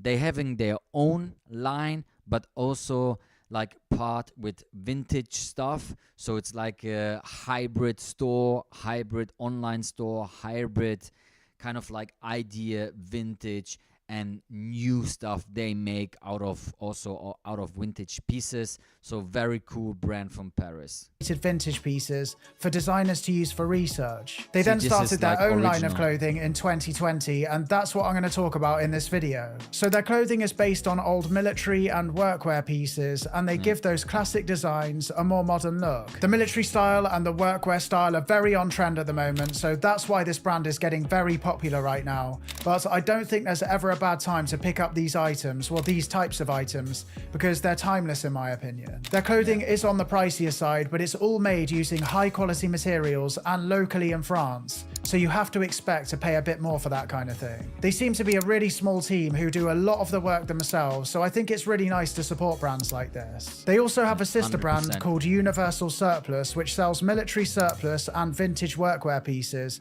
and the guy who runs both. You also have to say this Universal Surplus, I think it just started like 1 or 2 years, I think 2 years ago. So this is like a side project, which belongs to Brute. Both brands has great fashion knowledge and style, so the pieces are always well selected. Next up, we've got the brand Aurelie. So if you love minimal style clothing that's beautifully made, then you're probably gonna love Aurelie. Aurelie is a Japanese brand who started out in 2015, but they've been getting more and more popular on the fashion scene and on social media in the past 3 or 4 years, Also I'd say. very The modern. brand focuses on high quality materials and top-notch craftsmanship, often using natural fabrics sourced from Japan and Italy. So the that's finest of the fine. Can you say the finest of the fine? I'm pretty sure I've heard people say it before. I've probably said it before, but my mind's doing that thing where you say something and it comes out sounding weird. So yeah, let me know, I guess. But a lot of Aurelie's clothing is very minimal in style and neutral in color, but they don't shy away from using color and patterns when they need to. I'm a massive fan of their trousers and their jackets, but they also do a lot of knitwear. So if knitwear's your thing, then Aurelie might be a great match for you. Their stuff is expensive, but when you look at their designs, the cut of their clothing, and the fabrics they use, it's easy to understand why. So next up, we've got Nicholas Daly. So Nicholas Daly is a London-based brand that's... I also have to say, I've never heard about it. Did you? I've never. Started in 2015, but I've been seeing a lot more of the brand online recently. But Nicholas's also way too clothing funky is for me. influenced by music, art, and his Jamaican heritage, and his pieces are bold but really wearable at the same time. I love how he combines traditional craftsmanship with modern designs, Yeah, and the very pops of color streetwear. really make his pieces stand out. He's collaborated with some big names over the years, including Adidas and Fred Perry, and I think we can expect to see a lot more of the brand in 2025. You can tell Nicholas is really passionate about what he does. You only need to watch one interview or two to see that, and I love it when people are passionate about what they're doing. So if you're looking for wearable clothing with some personality, then this is definitely a brand to check out. The next brand I want to talk about is Le Maire. So Le Maire have been around since the early 90s, but in recent years their popularity has exploded. Or they've exploded in popularity, I think I was meant to say. And if you've never heard of Le Maire, then you've probably heard of Uniqlo U, which is the collection that's designed by Christophe Le Maire. So basically, if you're a fan of that collection, then you'll probably like Le Maire. Editor Harry here, and I just want to apologize for the way that I just said Le Maire.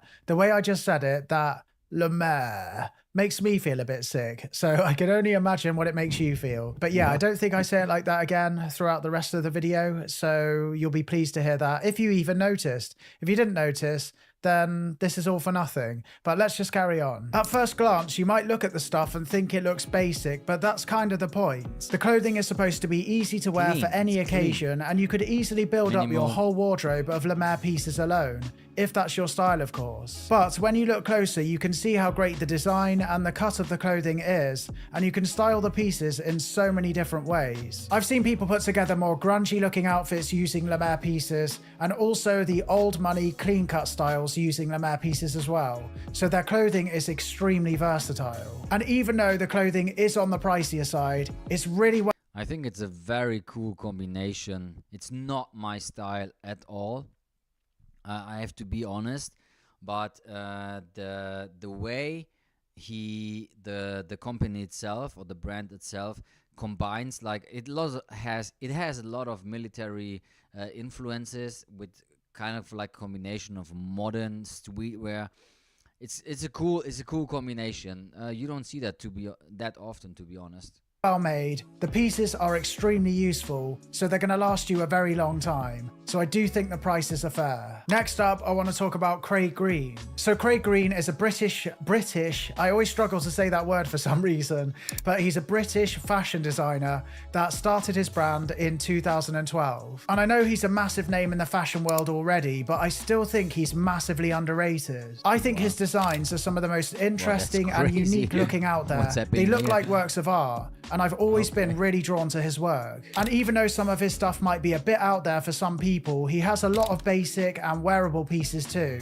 So there should be something for everyone. He Also often not collabs so with much other for me. brands too, and he's released collections with the likes of Fred Perry, Adidas, Moncler, Grenson, and a lot more. And even though Craig Green is a well-established brand, I have been noticing them a lot more on social media recently. So 2025 could be a big year for them. I hope so anyway, because as I mentioned, I do think they're underrated, and although their prices are high, they're a brand that you go to for something a little bit more special. So next up, and this is probably not a surprise for a lot of you, but it's Our Legacy. I'm sure we probably all know about Our Legacy by now. They're always all over social media, but I do think 2025 is going to be an even bigger year for them. But in case you don't know who they are, then the brand are from Stockholm, and their clothing and vibe is very similar to MF Pen. see that I a think lot. Our Legacy are a little No. bit bolder and more grungy with their designs though, which I really love about them, and I do think they're probably going to appeal to a larger audience than MF Pen. I own quite a lot of pieces from the brand now, and the quality is always fantastic,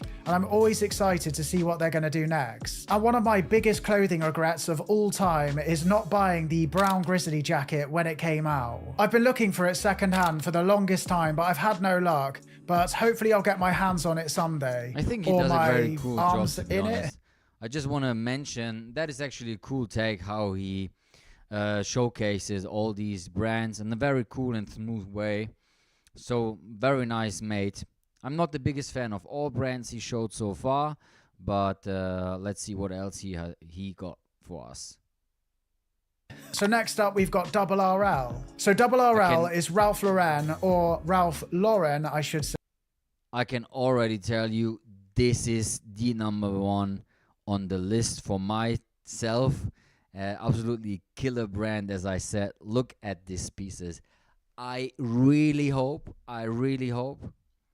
that he will show the stores. And when he will show the stores itself, this is like a piece of art. It's like a museum.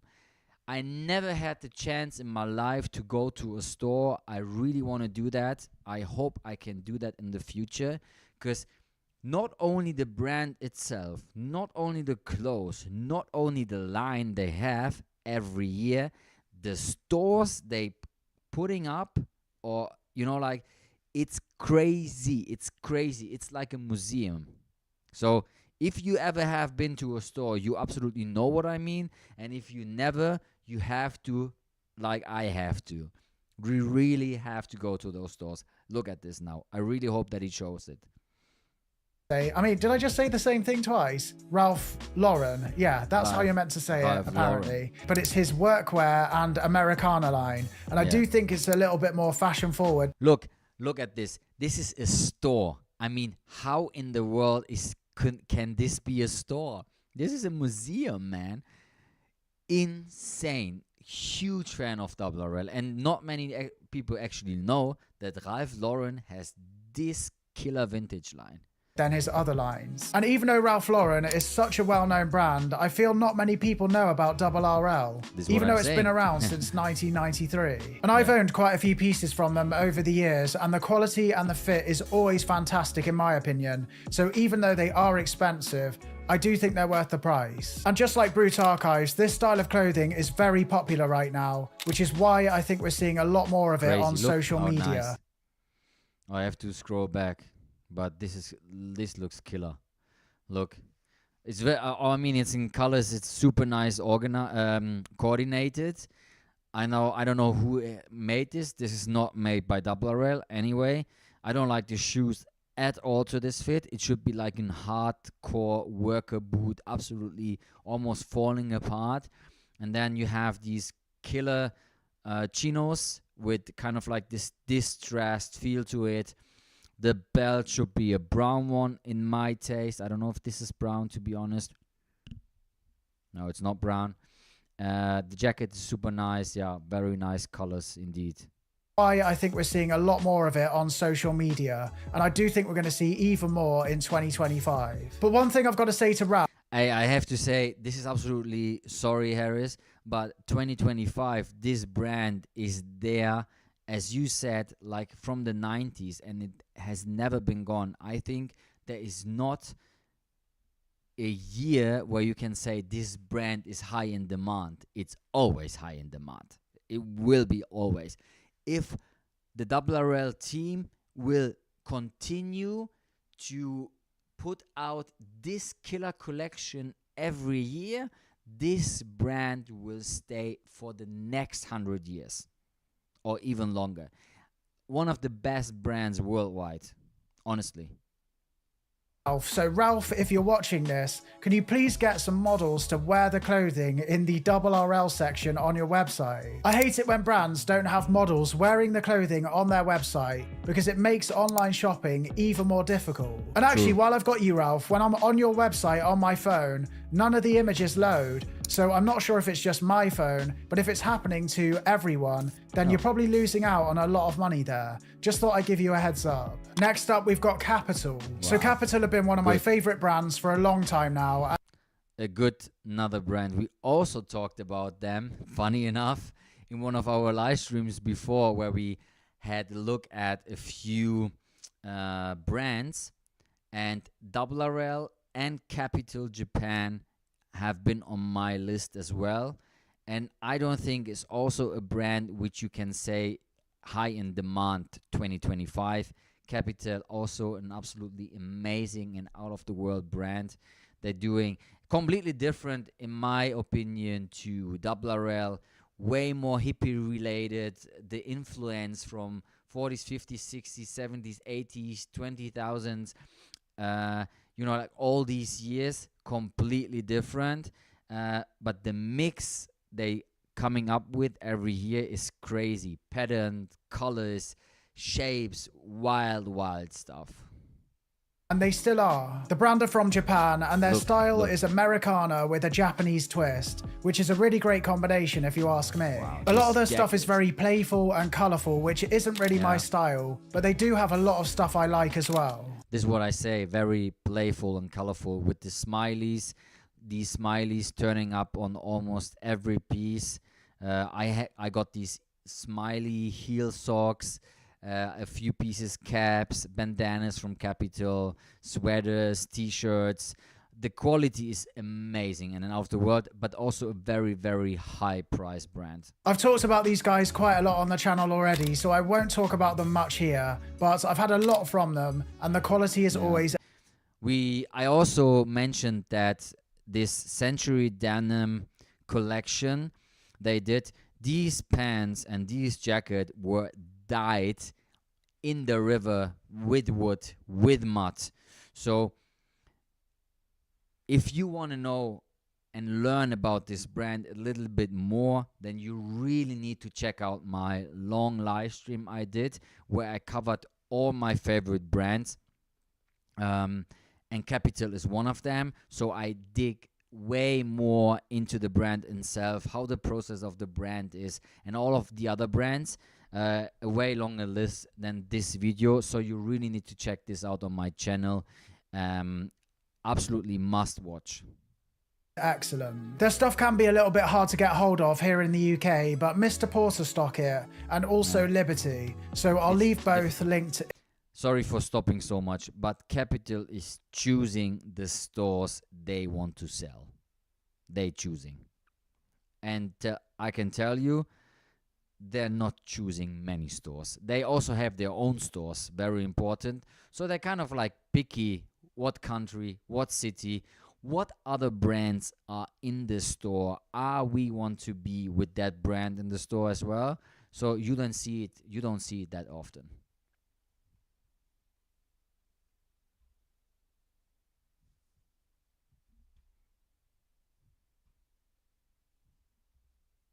In the description box.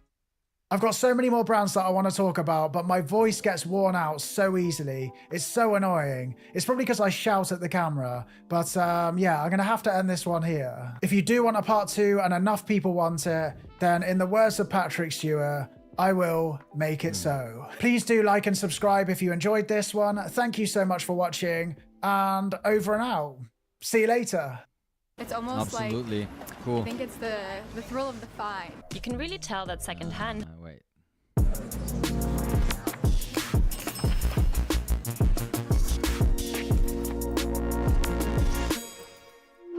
a second. Huh? Was Black Friday? Red ist neuer Black. Sorry. Drum geht's jetzt wie Wingo the Red November. Today we're looking at brands. So, I think a very, very cool video. As always, we're jumping into the comment section and seeing what people say. But first of all, I'm going to give it a like because I really like how he went through the brands itself. And he covered 2 of my favorite brands, which is very nice. Let's see part 2 and 3, please. Absolutely. These are videos worth saving. Yes. Like I said, you also have to check my video if you want to look more into the brands I'm talked about. So let's see. Absolutely love Double RL, and thank you for turning me on the Brood. Yeah, would love to see your take on 316. Absolutely. 11 seconds ago is crazy. Love all the heritage workwear recommendations. Yeah, me too. That was my favorite part, to be honest. I'm gonna write as well a comment, as we always do. Great vid legend. Let's go for part 2. Yeah, let's go for it. So super nice and lovely video, short one, but enough. Harry Hess, I hope I pronounce it right. So go to his channel, check it out, leave a like, leave a comment, and also on this video if you enjoyed this. And I really liked, as I said, how he went through the brands. He also picked up brands I really enjoy myself. Double RL, Capital, Brood brands I'm absolutely agree. And they're going way beyond 2025. I think these are brands that will stay forever in my list and maybe in lists of other people's too. I hope so. Anyway, I hope you enjoyed this little take by Harry Hess. And if you do, leave a like on his channel, give him a follow, leave also a like on this video, and also if you like to support this channel, give me a follow as well. Just if you like, if not, no problem at all. I hope you enjoyed this, and I would say I see you for the next video. Enjoy the rest of your day, and talk later.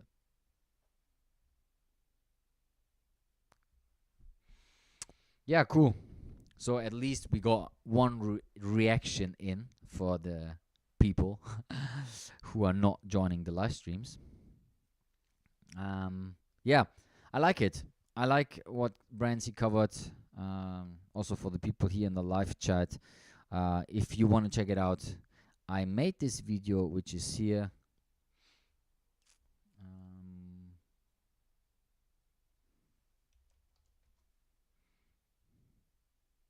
Just to show you.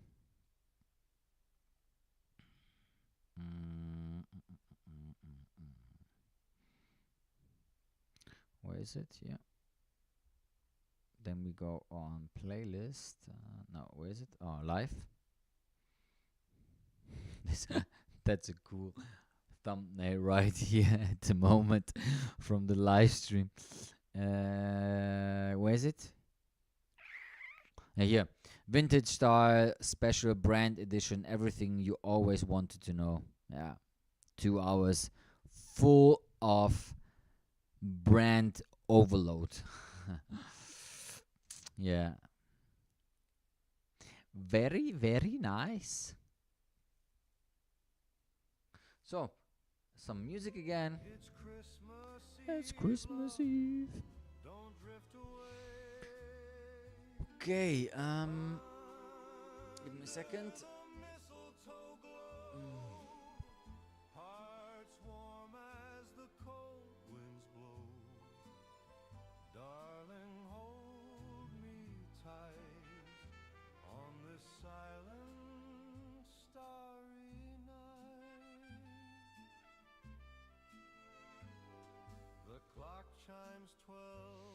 Yeah. Which is on my back. If I look down like this, it's like stretching my whole back. It's crazy. I really miss working out. Oh.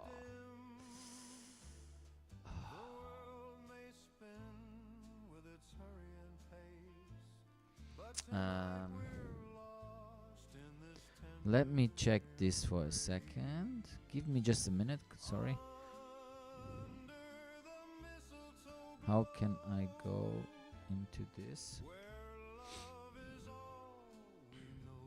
Hello. Where is it?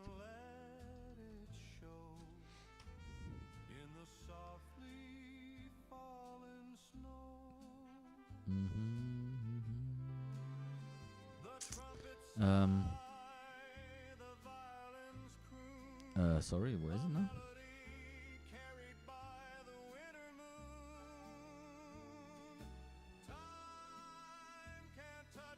I have to log in for a second on something here.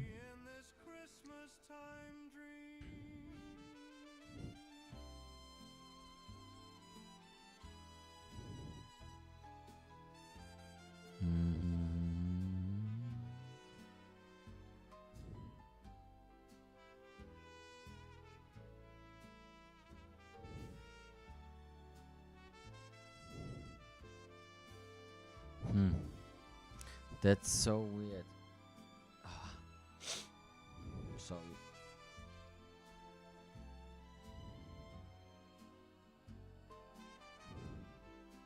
No, I can't open it. No, I can't open it.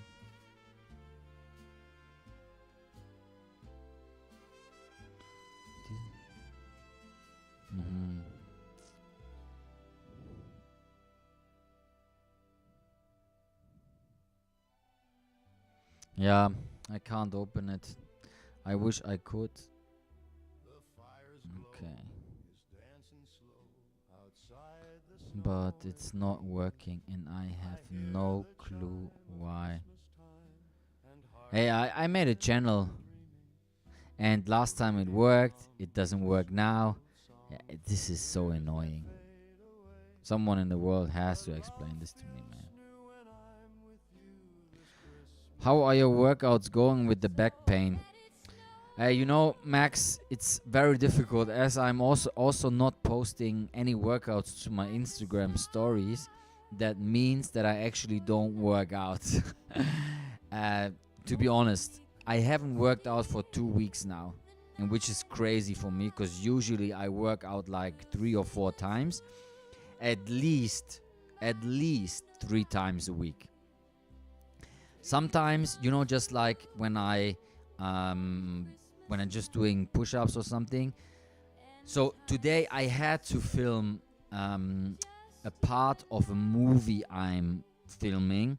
So, and one part of that whole movie is a workout scene with clothes I have to present for a company.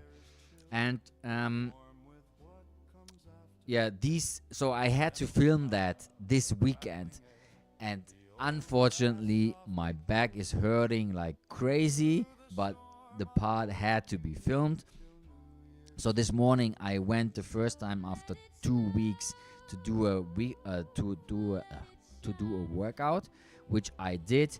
It went very slow. I did only push-ups. What did I add? I did push-ups. I did some dumbbell rows, you know, like just a little bit to activate my back a little bit more. I did some stretching. I did some skip rope jumping. What else did I do? And I did something like with the hammer to turn around my head to activate my back as well. So very, very slow. And I took this as a part of the workout in that video because I could not do anything else. It really hurts. So, but I hope I could make it quite nice for the video itself.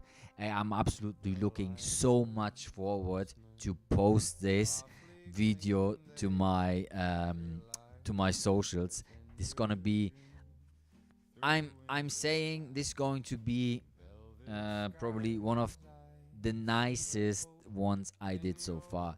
if everything turns out the way I want it, it's gonna be super, super nice. I'm really looking forward to do way more than this video.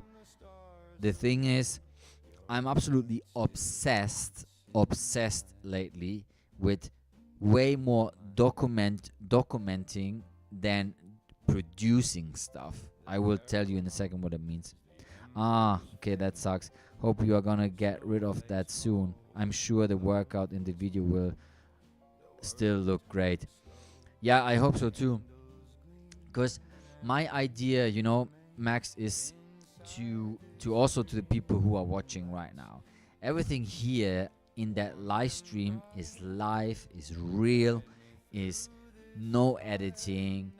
Every mistake will stay on my channel. Every mistake has to be done, because that's the way I think we should operate when it comes to content creating in the future.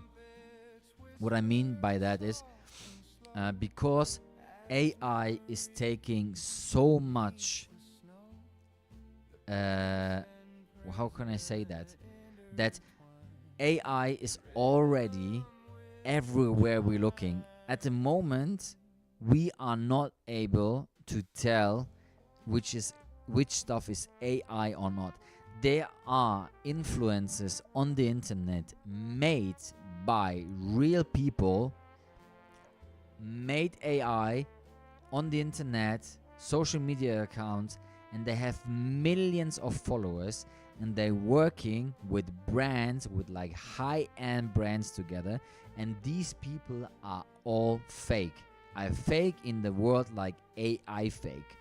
And these AI characters making millions of dollars, working with the highest and top-notch labels in the world. When it comes to top-notch, I mean like the biggest paying brands you can imagine of, and these people are not even real, which I find absolutely insane. And that's why I want to create content which absolutely feels way more authentic than it ever did. The new Google image generator is wild. I used to be able to tell apart real from AI, but this new version of the image generator is just insane. Yeah, I don't know. I have to say that I don't work too much with AI. I use it for my thumbnails a little bit. Yeah, I think that's the only part I actually use it.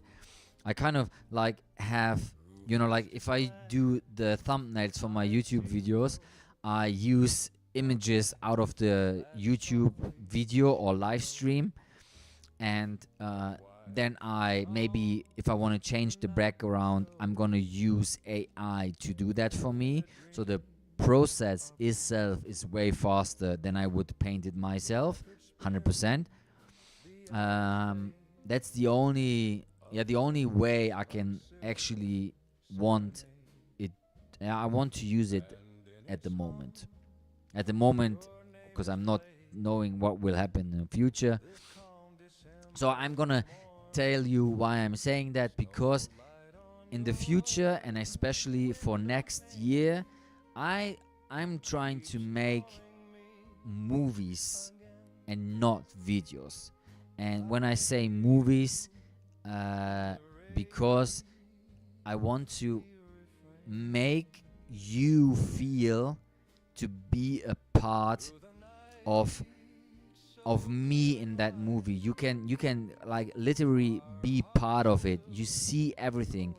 It's way more a vlog style without talking. I will keep the style of my videos 100%, that's for sure. But it's more like a vlog routine video. I just said it in the beginning. Everything, when I start my outfit, it starts with like, you know, like getting dressed, and then I go outside, and then I show the outfit, and then it's over. But I want to take that to a next level for myself, I'm gonna go outside with that outfit, but also I'm maybe gonna go inside again and get undressed to, I don't know, to take a shower, come back out of the shower, go to the living room, chill, hang out, and way more stuff like this. I want to do really like a kind of like a 1 minute, 20 minute, 1 minute and 20-second movie, kind of like real clip, whatever, or how you gonna tell it. I know it can be done by AI as well, and probably in a second, but I want to keep it real. And yeah, this is my idea for next year. I don't know how you think about it, but yeah, I want to explore way more into that. And I think live streaming is a very cool part of it because it's real. Yeah. And I think 26 and 27 will be way more live streaming to see real people. Yeah, I'm wondering if you could like kind of like fake live streaming. I don't know. That would be crazy if this will happen in the future. Yeah, crazy stuff. I really don't know. I don't know how you feel it or what your thoughts are, but I don't know where this content creation is going in the next years. It kind of like, yeah, scares me, but also gives me so much energy to create stuff. It feels so good at the moment. Yeah, it makes so much fun. And also these live streams are just adding on top of it. This is probably, when it comes to content creation for myself, I think producing YouTube videos and going live is an absolutely world-changing thing for me when it comes to my content creation. I think 2025, this was the best decision for me to going live and doing this, honestly. I know we are not many people watching, and if I would just look at numbers, it absolutely makes no sense to do that. I have to be honest, but it doesn't matter for me. It doesn't matter. I told you in the beginning, I'm absolutely blown away for those people who are here in the legend chat, all the legends. It's crazy. I would literally sit here by myself, talk to myself, talk to the camera, and talk to no one, just because I enjoy it so much. That we are already so much people here in the chat, it's crazy, and I'm so grateful for that. I'm gonna keep repeating that, even if you get annoyed and bored by that, I don't care. I'm so humbled and grateful for this opportunity that I'm able to sit here and go live and have this beautiful place here, and that I can share my opinion with you, and that that you guys are, like sitting in front of your laptops or computers or whatever in your home, and you're watching me to talk to you is an absolutely blessing, honestly, really. Yeah. I think having so much long form formats is great. I feel there's a lot of people, especially the ones interested in more heritage related stuff, that appreciate craftsmanship and authenticity. Yeah, so this fits your niche perfectly. Yeah, Max, hey Boris, welcome back. That's a good point, Max. Knows everyone the heritage post? I think so, yeah. My right shoulder is hurting like it has never before. Oh, really, Boris? Now you also have pain. Welcome to the club. Oh, I'm sorry to hear that, Boris. Oh. Yeah. The moment I have to make a little break from that clothing thing, I have to say you that, and I also want you to pay attention to that. In the moment you feel sick, your bones hurt, your muscle hurt, or whatever is hurting, then it's the only time I always realize how good actually we have it when we are healthy. In the moment I feel not good, if I feel sick, if I have pain, that's only always the moment I actually remember how good I actually feel when I'm healthy and absolutely full of my power. So we should be always grateful to be healthy every single second. Waking up in the morning and getting really this is crazy. Getting up in the morning, opening your eyes and feeling absolutely no pain. You feel 100% there. You have all the energy. Is the world's greatest gift you can have. And I'm grateful for it every single morning. I open my eyes and I know I'm grateful. I really say that to myself. I needed to learn that. It's absolutely not, because I have been to places, I have seen people who are suffering every single day with, I'm getting stomach aches, really. It makes me so sad. We are so privileged to have all this, honestly. In the morning I was doing pull-ups and I didn't have pain. I got home, ate and laid on my right shoulder, and then when it started to hurt, not because workouts, because I laid on it. Yeah, this is something I had with my back. I went to bed, I woke up the other day and I had pain all over my back. Yeah. This is what I'm saying. Every single morning, we should be grateful to be alive, that we can get up and do everything by our own. I want to tell you a little story, okay? I think it's a little bit story time, and not many people know that of me. I've been traveling around the world, and that I think I was 18 or 19 years old, maybe 19. I went to a trip around the world, okay?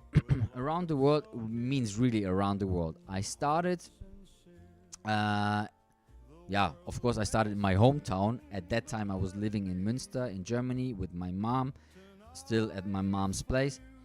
And then one day I told her I'm going to save up some money and I'm gonna do a trip around the world. And so I saved like half a year. I took $600 or 600 euros with me, and I had a friend who could owe me or could give me money if I needed money at that time. I asked him before I started the trip, and but the money I had with me was 600 euros for 1 year traveling.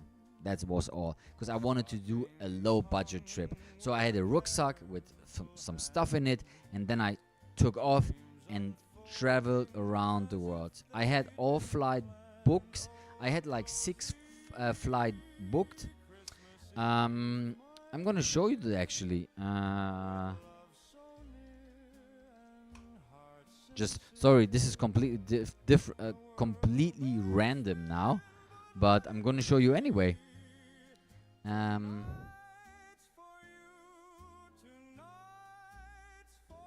So where do we have a nice map? I just need a nice map here. These are all so small. Can we go here on this map?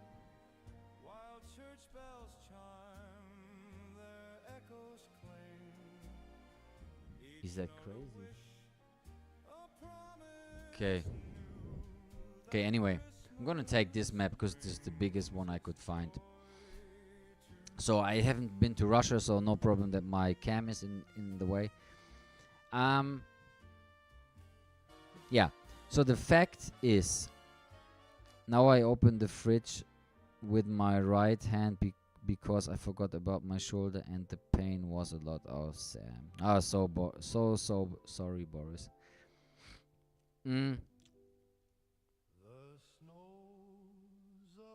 What I can tell you is, so the thing is, I started here in Europe. This is where I was located, so this is the point.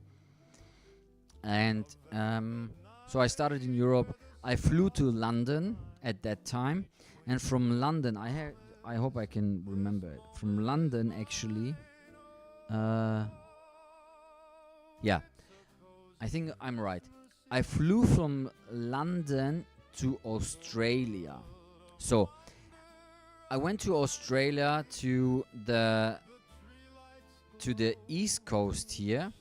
So I was traveling that East Coast area. I flew to Sydney, and at that time I had friends which were doing like a work and travel. I'm gonna recover in training soon. We don't complain. Yes, we don't. So I was traveling from Europe to Australia to Sydney. So that was my first flight. And then from there, I hitchhiked to Early Beach. This is like 1,200, 1,300 kilometers. So hitchhiking, I went with strangers in the car. I traveled with people on very big trucks. So 1,200 kilometers. I paid no money at all to get there to Early Beach. And in Early Beach, I meet with two friends from my hometown, and they were doing like this work and travel. So I stayed a month with them in Australia. So traveling up and down with the car they had. Barbecue, living outside, sleeping outside, because I had just a tent with me and my rucksack. And then from Australia, I flew to, I hope I say it right. From Australia. No. Sorry, it's like 20 years ago. First, I flew to New York. Yeah, now I got the right. Yeah. So, from London to New York. And then I stayed in New York for 5 days. And then from New York, I went to LA and stayed in LA for 3 months. For 3 weeks. Or I think it was even 4 weeks. And then from Los Angeles, Hollywood, I went to all the places where everyone needs to go. Hollywood Boulevard, made this photo with the Elvis star on the floor. Yeah, stayed in hostels. Super nice time. Went to a lot of absolutely amazing vintage stores. Crazy. I never had the chance to go to Inspiration at that time. That would have been absolutely crazy if I would have the time and money, but I never did. So then I stayed in LA, and then from LA I went to Australia to meet up with my friends. Yeah. And then in Australia, I stayed for a month. And then from Australia, I ended up in Fiji. Fiji was absolutely not on my list. And crazy enough, I was planning to go to Bali. And everyone in Australia I meet. So I was traveling completely on my own, I have to say. So in every backpacker I met over the time, is that they always told me, hey, you should absolutely not go to Bali. Bali is absolutely overloaded with tourists, and it's absolutely way too much touristic at the moment. You should go definitely to Fiji, because Fiji is not on the radar of so many people, so it's not crowded at all. Yeah, well, then I said, I have absolutely no ambition to go to so crowded places at the moment. So I really was on a low budget. I was kind of like almost like a hippie, completely broken pants, and a crazy time, honestly. The wildest year of my life. I made so many crazy experiences. So I went to stay in Fiji. I went, actually, if I remember right, there was like an English TV show. I forgot the name of it, and I ended up like by accident on that island where this show was made. Actually, it was kind of like a survival show, and so everything they built up on this island was still there, which is crazy because this island was absolutely not a tourist place. So that's probably why they started that show there, or made the show there, because there was no one actually going. That was the cheapest island I could find. As I said, I had no money actually with me, so I needed to find a place at Fiji, on the Fiji island. I think the Fiji island, just historical wise, they are 333 small island which making complete Fiji. It just, if you want to know. So I went to that island, to the main island, and from there I went to that small, very small island on Fiji. And crazy enough, to that time, I almost stayed on that island, because on that island they were doing, or they were building up a hotel or hostel, and they asked me if I wanted to stay and help them to build up the hotel or hostel, and I was thinking, so it was so close for me to stay there. I did not stay there because I had so much stuff which I still wanted to see. So yeah, I decided not to stay. I don't know what would probably happen if I would stayed there. Anyway, and then Fiji was absolutely crazy to me. This blue water, this absolutely beautiful sand. Wow, so crazy. One of the most beautiful places I have ever been so far. And then I stayed there for 3 weeks, Fiji Island. I only had like a mattress on the floor, sleeping 90% of the time outside. Drinking kava. Crazy times anyway. And then from there I went to East Asia.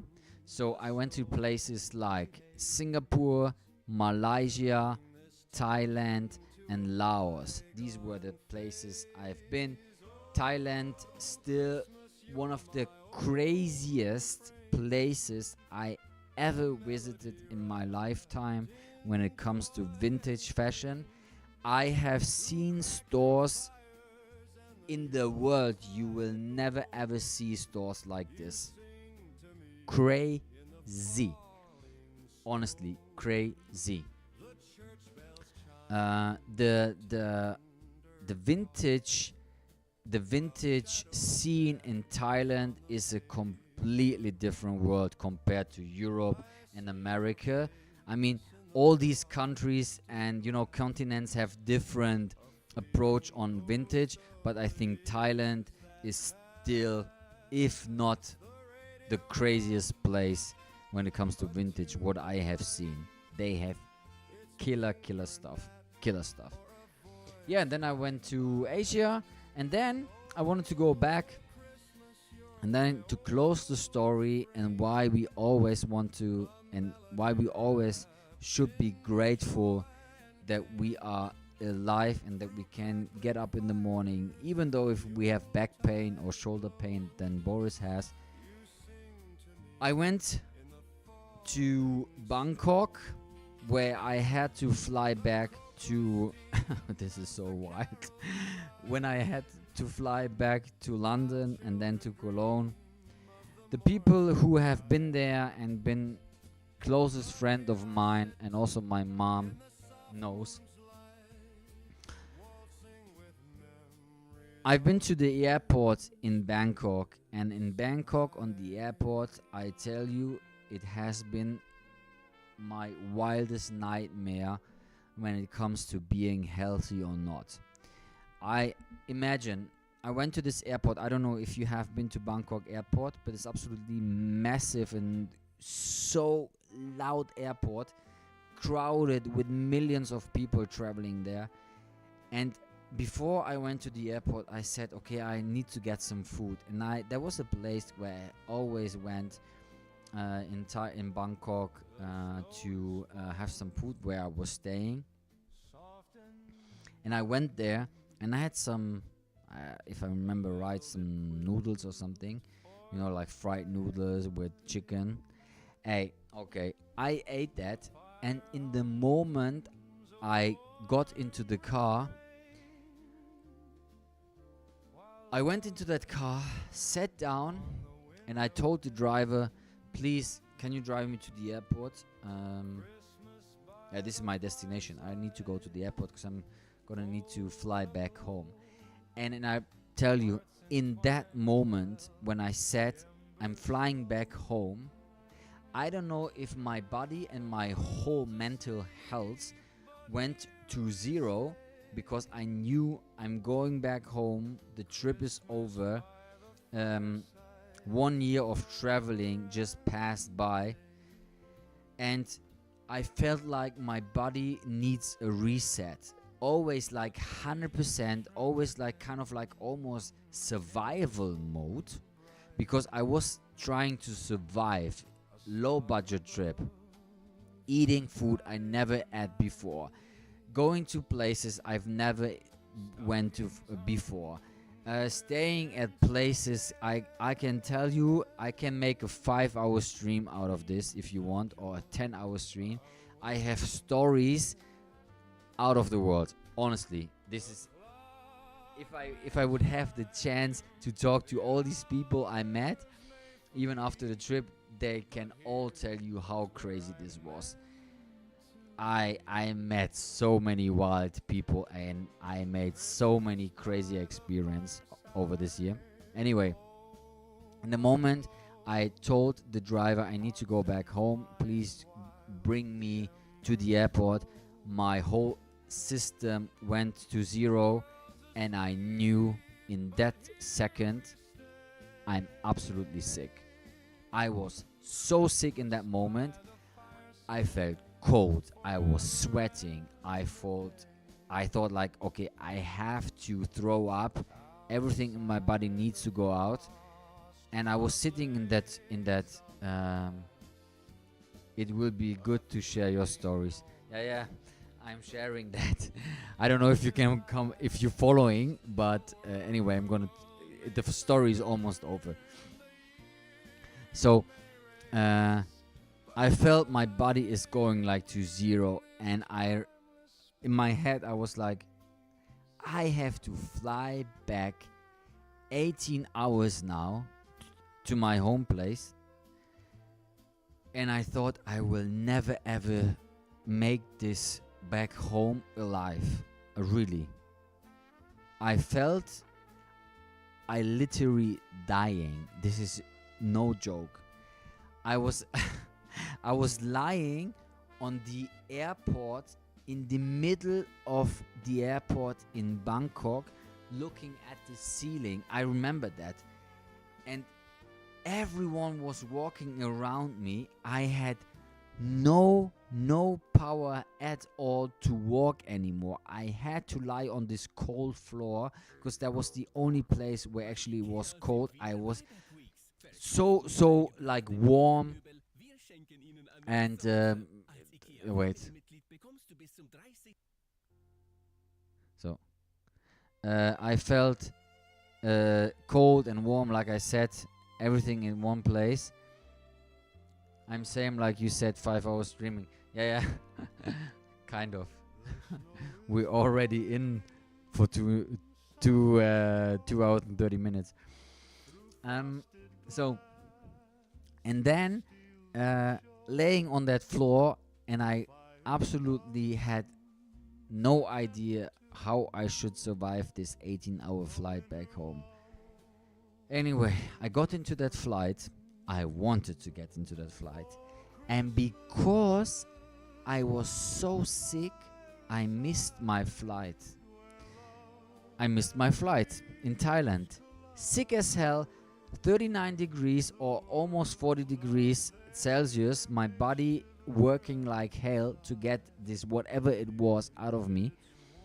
I missed my flight because I fall asleep. Imagine, I fall asleep on that floor with all these people around me, walking around me like there was no other day. I went to the counter and I said, I'm so sorry, I'm so sick and I missed my flight. What can we do now? And they said, yeah, there will be a flight in 5-6 hours, another one to that destination. You might as well go with that one. Okay, I mean, I had no chance. I had to pick that one because the other one was gone already. So, and at this time, there was no mobile phones and no good communication. So I kind of like had to go to the internet coffee shop at that time and kind of like get in touch with friends of mine, because I had no phone. I could not talk. I could not call my mom. I had no time what it was. So I wrote over Facebook friends of mine that they should get in contact with my mom, because they were going to pick me up in Germany, but of course 5 hours later. So I kind of like had to get in touch with them. So I did that. And then and then I went to the bathroom and got a little bit kind of like a refresh, brushed my teeth and everything, and I went on this 18-hour flight, and I told the stewardess that I'm so sorry if I need to throw up.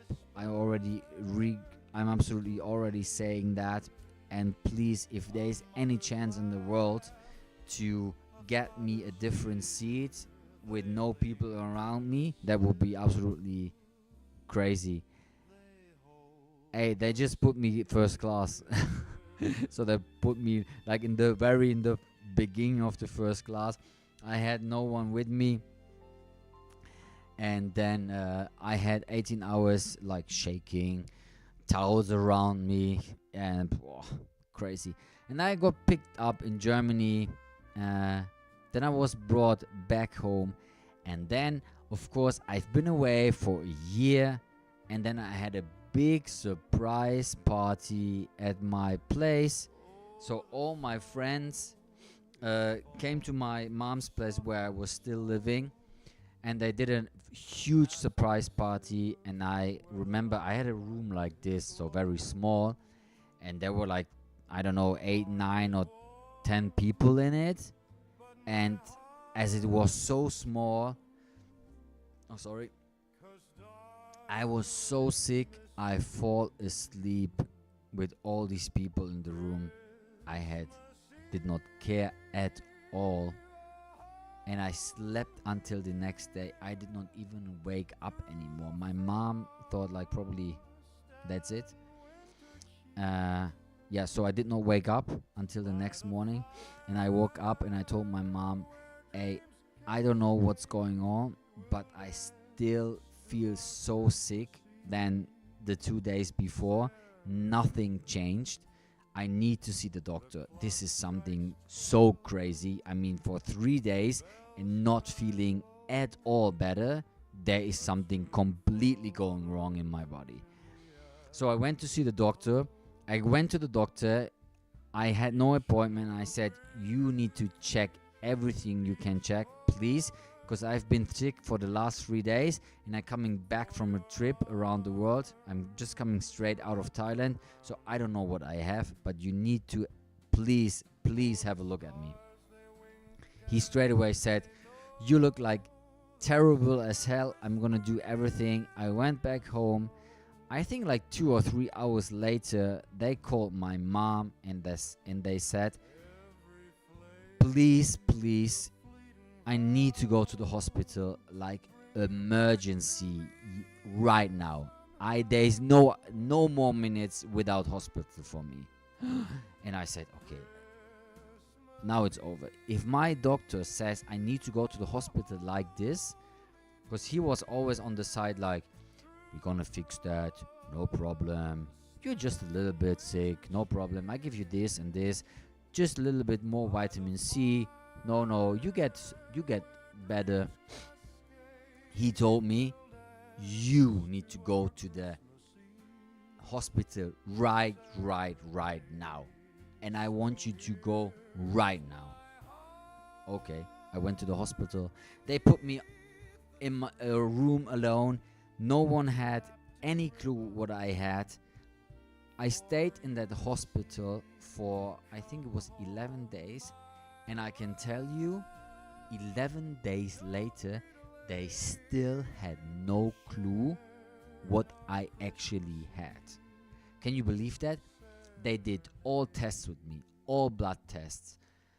Tests here, tests there, people with masks in my room, with like completely outfits, alone. So they thought like I had malaria or whatever.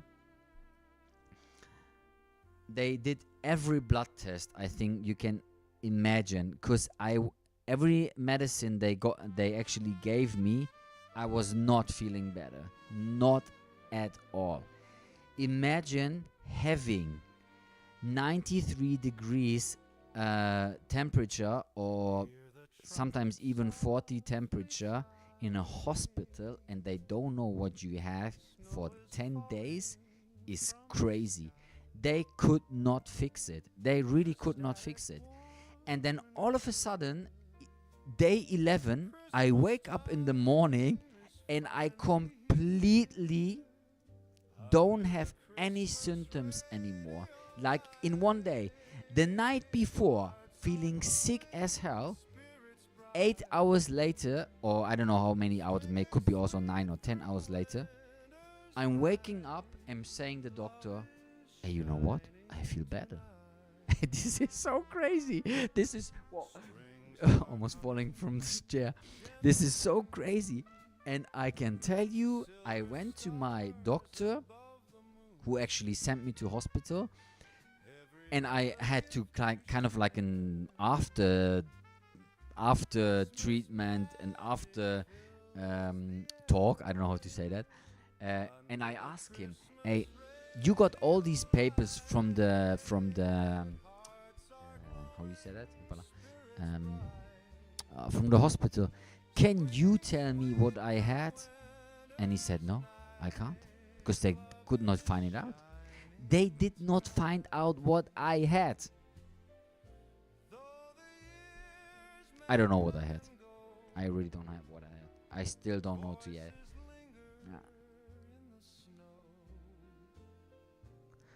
Sounds like this should have been an episode on Dr. House. Well, I've never watched Dr. House. Hey, crazy. I can't tell you how crazy this was. The only thing I know is that there was so they made all these blood tests, right? And my doctor said, when the moment he said to me, I need to go to the hospital, he said, I have like something in my blood. I don't know anymore exactly, so because I don't want to say something wrong. But he said that the points of, I don't know, the points of this blood thing is usually it's like 1.3 or something, and mine was tremendously higher. I'm gonna say a number now. I don't know if it's right, but just to give you an overview how urgent it was. So usually 1.2, 1.5, and mine was like 300. You know, like completely out of the world. Actually, my doctor said, with this kind of like status, you should not be there anymore. I don't know.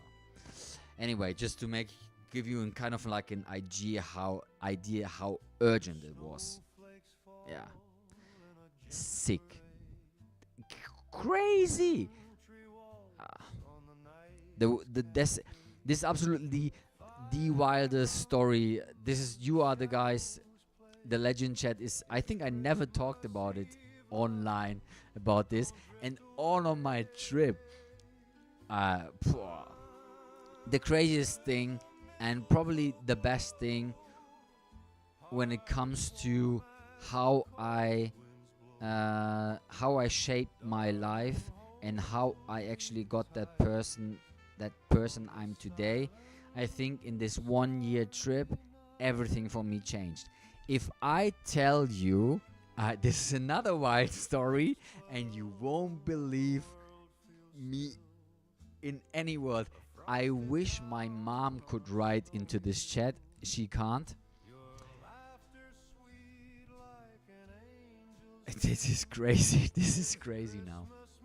When I went to school, I was not a good student. Not a good student. I was not the worst, but I was not the best. I would say I was kind of like a middle, but a little bit worse than middle. I had my few things I was really good in. I was really good in biology. I was really good in sports.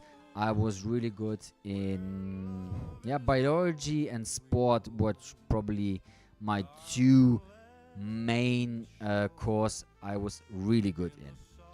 And then, like music a little bit, not too bad, but painting a little bit.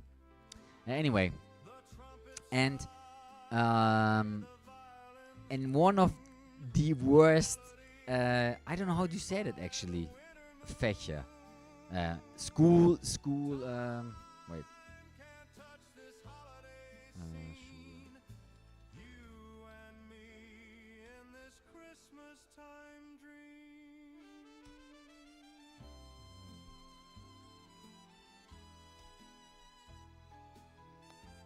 Does someone know what it means?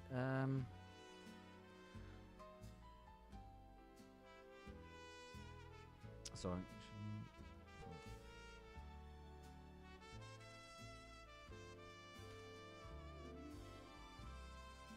School subject. Maybe subject. I don't know.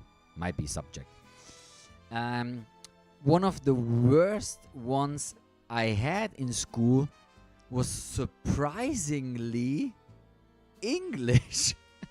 This is crazy. Probably I'm making up a story right now, but maybe it's the true. It could be like a true story. The thing is, if I would have never made this trip, this 1 year trip, I would probably never ever in my life ended up doing content and sitting here right now, because I was the worst student in English. I could not even talk one sentence in English. Now I'm able to talk 3-4 hours, not in the best English, but so good that everyone can understand me at least.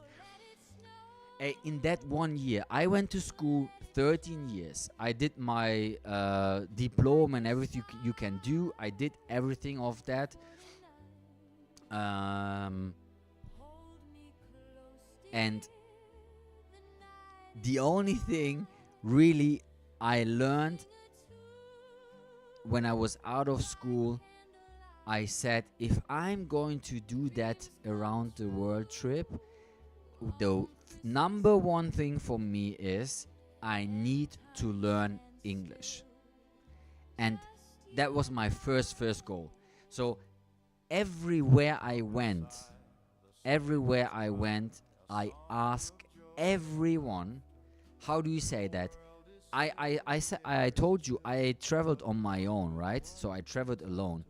I went with an English, I think it was an English couple even.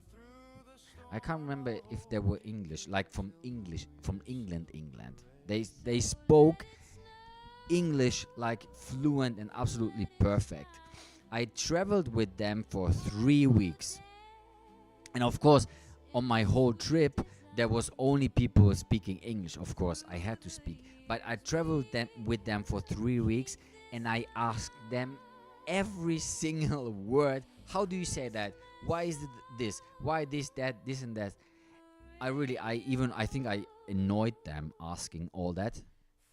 And then I also traveled with like native English people as well, then with Americans. And then my whole trip, of course, was in English. And then, funny enough,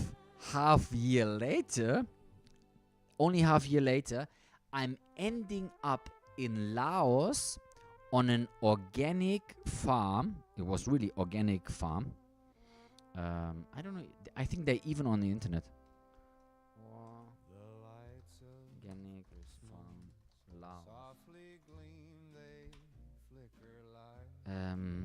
Maybe I can find it.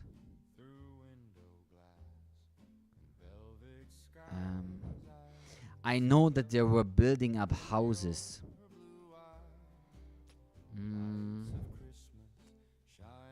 I don't know if I can find it. But imagine.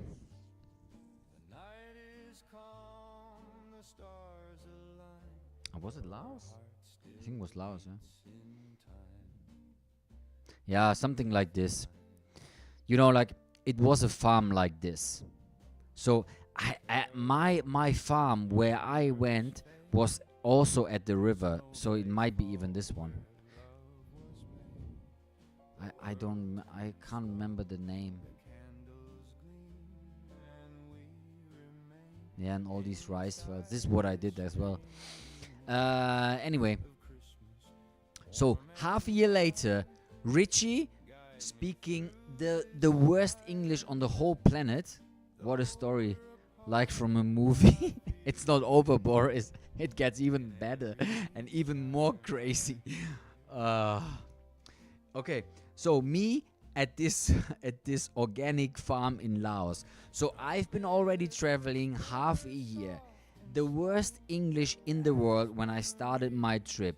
I'm already getting a little bit better in English half a year later.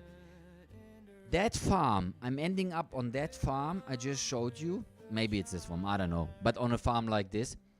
And the moment I get onto the farm, I'm saying to them, hey, please, I need to sleep here. I'm going to stay 1 month in Laos.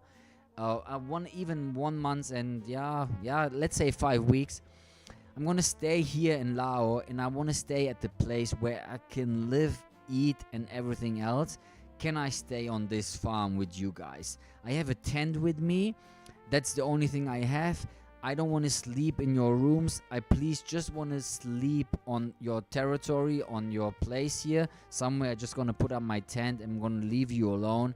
I'm going to help you with in the kitchen. I'm going to help you building up these houses if you like, everything.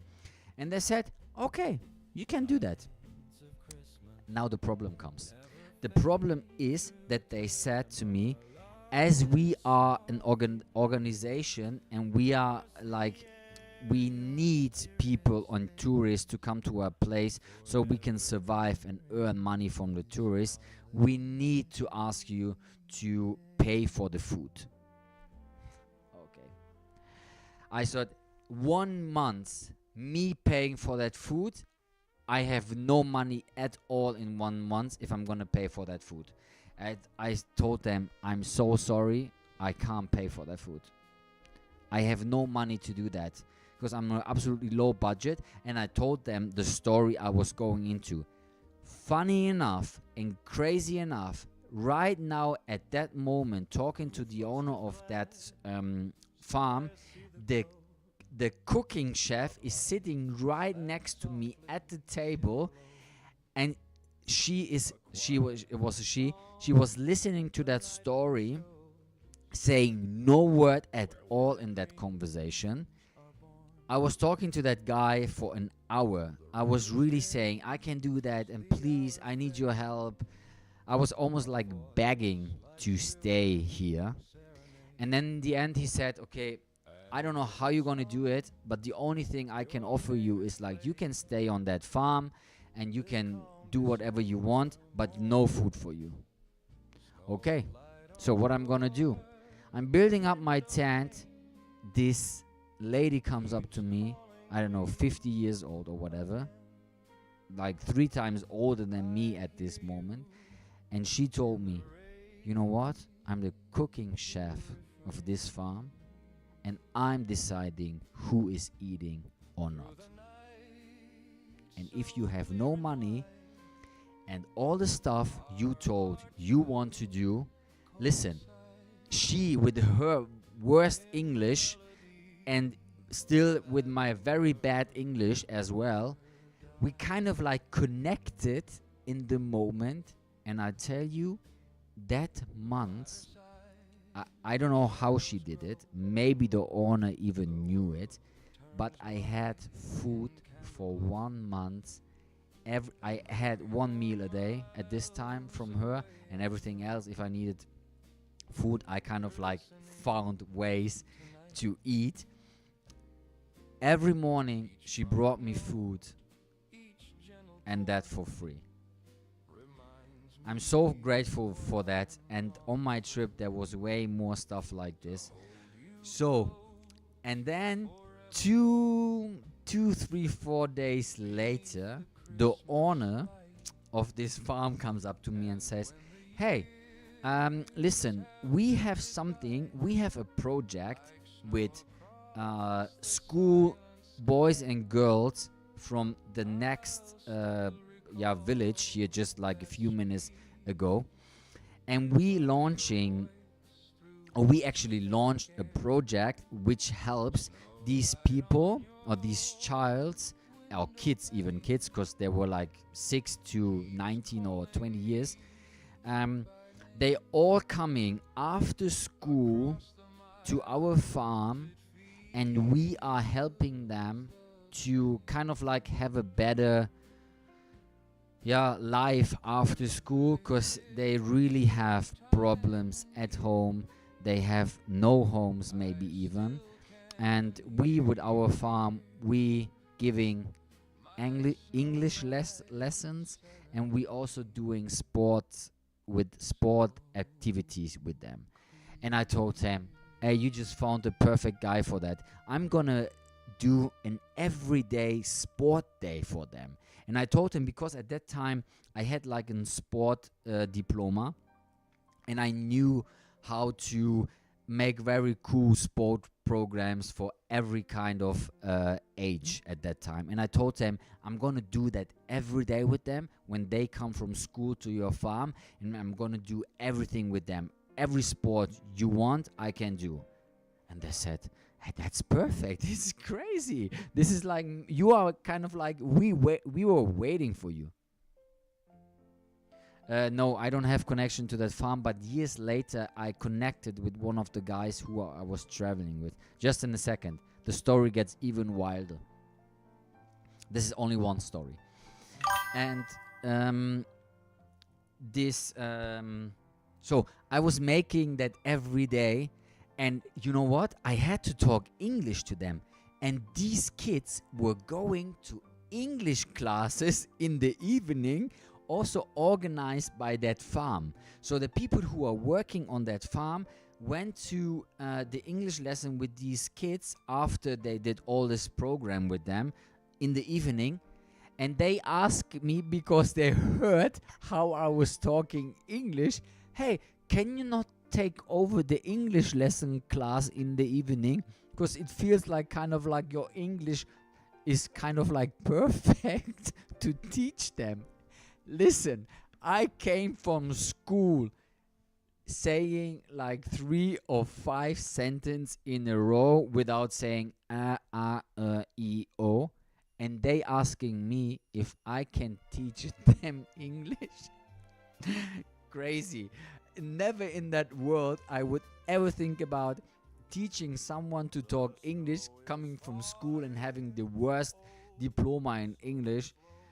No, come on. How could this be possible? Anyway, Richie doing English lessons every evening at 7 o'clock. I even remember that. Teaching them time, simple past, present perfect, everything. I have no clue I actually did that. I still don't know today. And then half a year later, my English gets better and better. I start doing content, and I'm deciding to start doing content in English and not in German. So this was a wild, kind of like, how can I say that? Not, experiment to see if this works.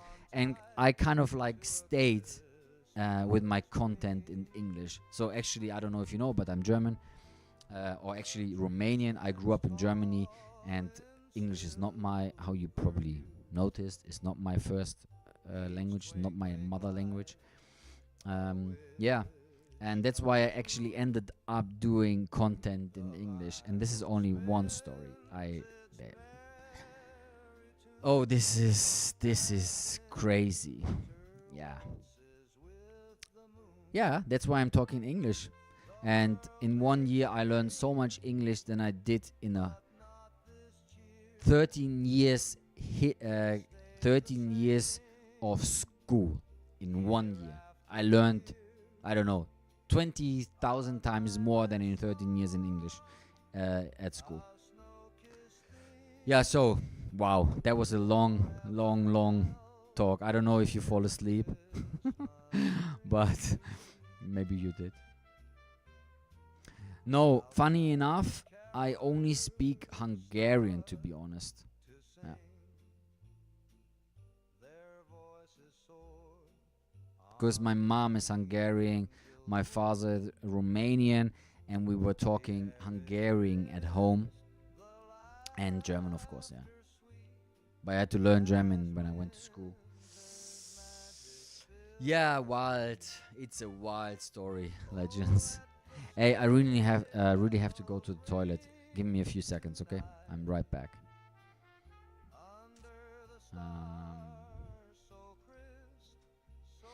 Give me a second.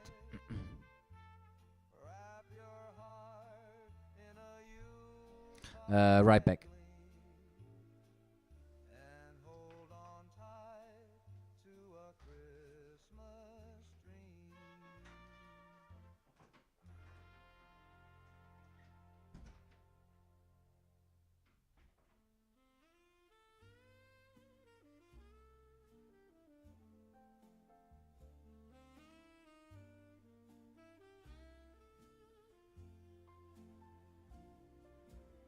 The snow is falling, soft and slow, blankets the world in a winter glow.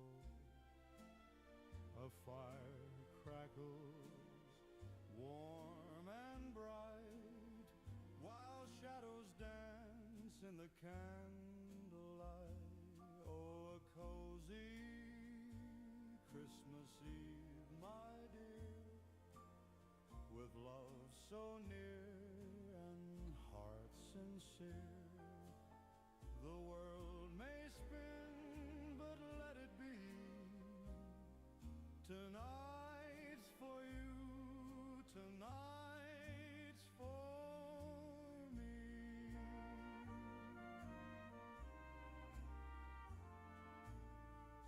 The clock chimes faint through the frosty air, and holly trims the old armchair. A cup of cheer, a gentle tune, the night hums sweet beneath the moon.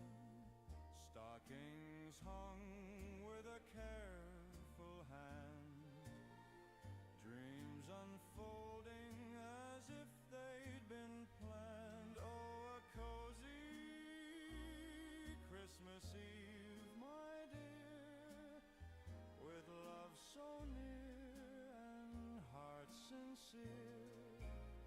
The world may spin, but let it be. Tonight's for you, tonight's for me.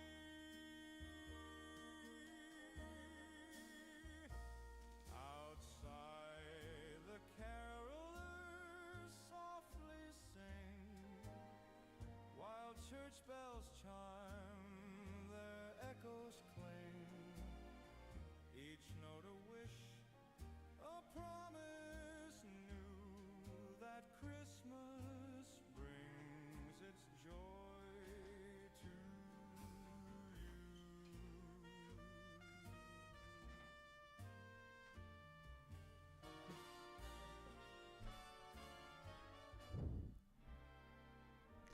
Hey, David. Hello, Richie. So, I'm back. What's up? Yeah, that's been a crazy story. Thank you for waiting. I went to the toilet for a second. Oh, wow. Crazy, right?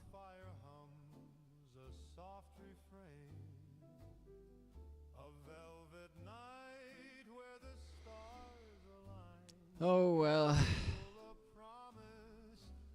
How is it going, David? What's up, legend? Yeah, so I talked a lot now. I hope you did not fall asleep.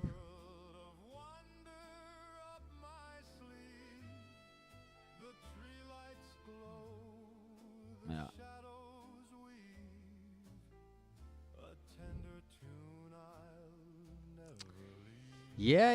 Yeah. So, what are we going to do now? Gonna close a few things, yeah. But the magic lingers, it'll never abate. Candy canes dangle their stripes so bright. Dreams are sweeter on a winter's night. Every snowflake's a note, every breeze a sigh. I had to work very. Oh, sorry.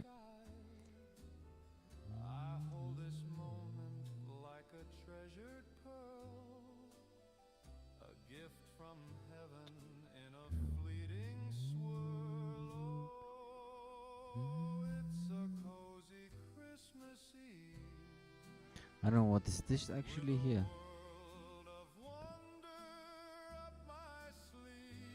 I don't know if I want to watch that.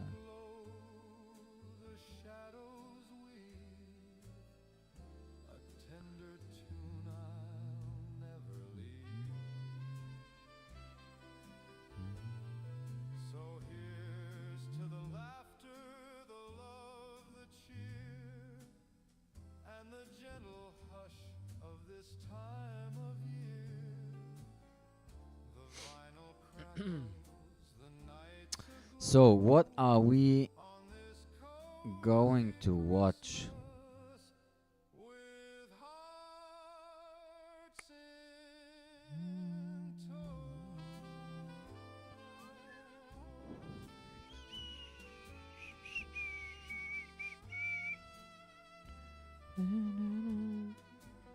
I don't know if I even watched this. I think so.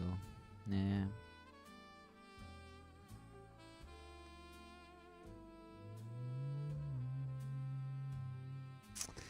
Yeah. From the way you talk and just I see you, I can't ever imagine you getting nervous or mad to someone. I don't know.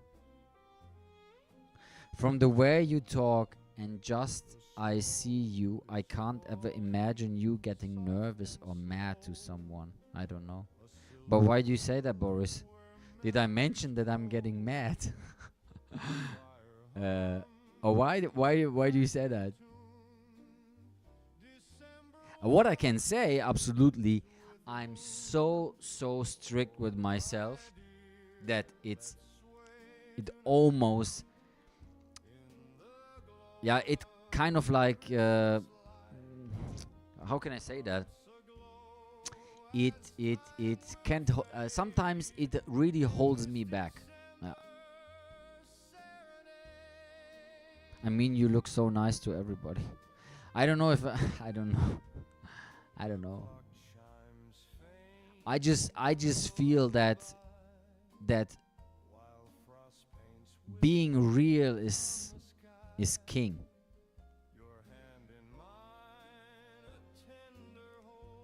Just I try to imagine you mad and I just can't.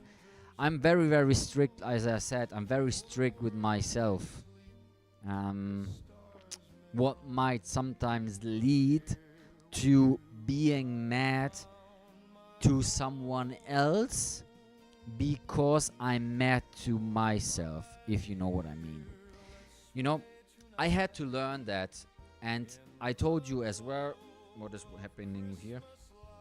I told you that as well, as I'm married for 10 years now, and been together with my wife now for 12 years, and we also having a child, and she's almost 10 years old.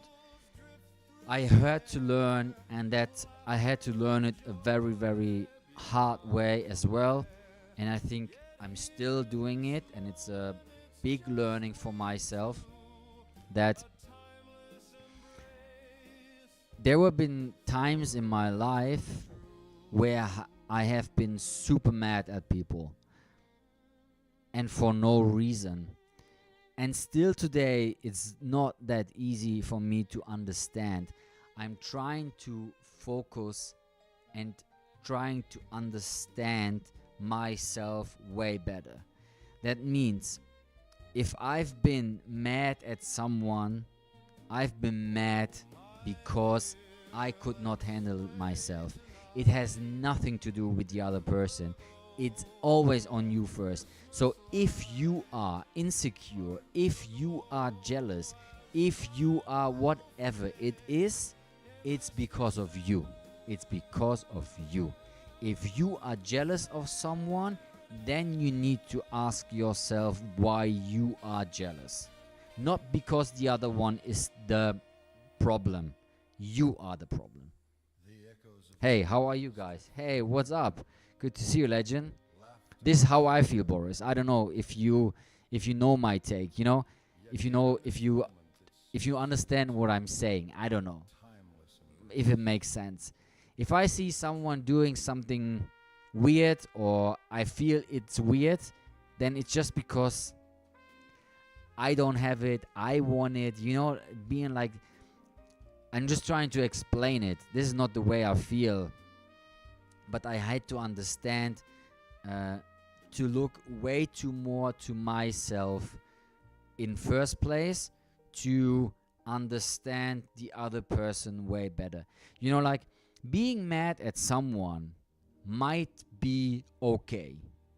But if you think maybe 2 or 3 seconds more, you have no clue what the other person is going through at the moment in their life. Divorce, illness, just a bad day, whatever. And you are starting to complain and getting angry because of that other person. That other person is not responsible for your way of how you act. It's their life. It's your life. So why getting upset over someone you don't know?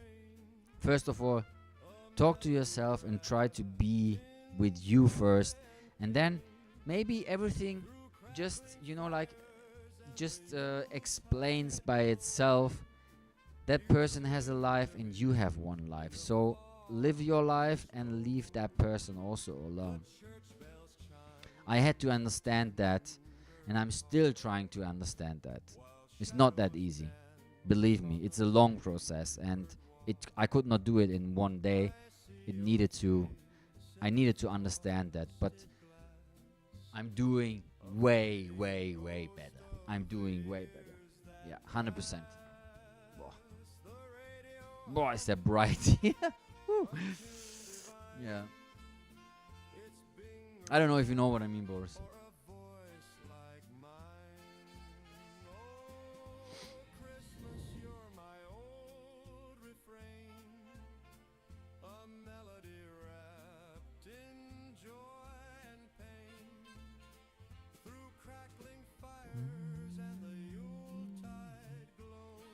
I would love to watch a video.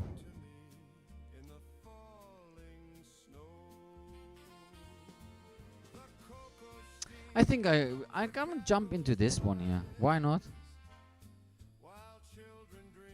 Looks like fun. Is not too long. Yeah. We are boy. My sunglasses are crazy dirty. Wow.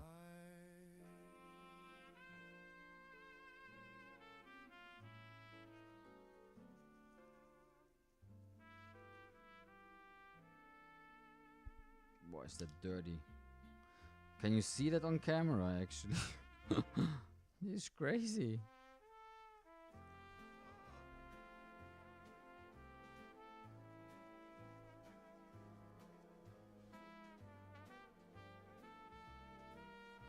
Also a great company. Too bad it never worked out to work with them for a longer time.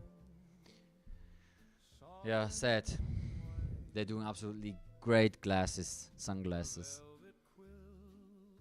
I don't know I might just be nervous because I'm young. When I start a family and I live my own life, it might change. Yeah, it might change, Boris. Life is way more fun than we all make ourselves so nervous. We only have one life, so we should absolutely take every single day for an absolutely gift. Every day. I'm just talking about that 1 year trip, you know. I've been to so many crazy moments in that 1 year. I've seen my life passing out. I have seen me passing out. I have seen me in the hospital almost never waking up again. In that 1 year, I learned so much, and I can tell you that it changed the whole way of thinking for me, and it changed the whole way of life and the person I am today. It made a lot with me, I can promise you. I don't know what would happen if I would never made this trip. It changed a lot for me, yeah. But in a very, very, very good way. In a very good way. 100%. Yeah. So, we also talked about, I think last stream even, about where are we going to do and go with the content in the future. And we talked also about, even two live streams ago. And I also said to you guys that I really want to look into movies and give you more inspiration. I'm going to do that for sure. 40s, 50s, 60s. We talked about all that stuff before. And I found a video to give you an idea on how we could actually work this out together. So I'm going to do a little live reaction to this. Let's see what we have, because now we want to talk about fashion more, a bit more about fashion. We talked about me a lot now. So I think another little video, it's not too long, it's like 12 minutes long. I'm gonna jump into it and see what we have. So movies and fashion. Yeah.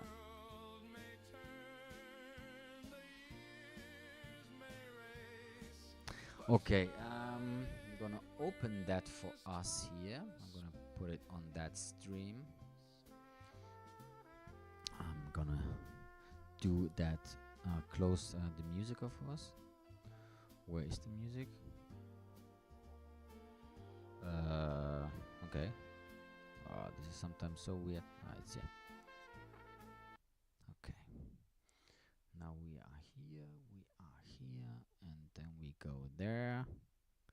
And then where is my chat? There is my chat. And chat is here, chat is there.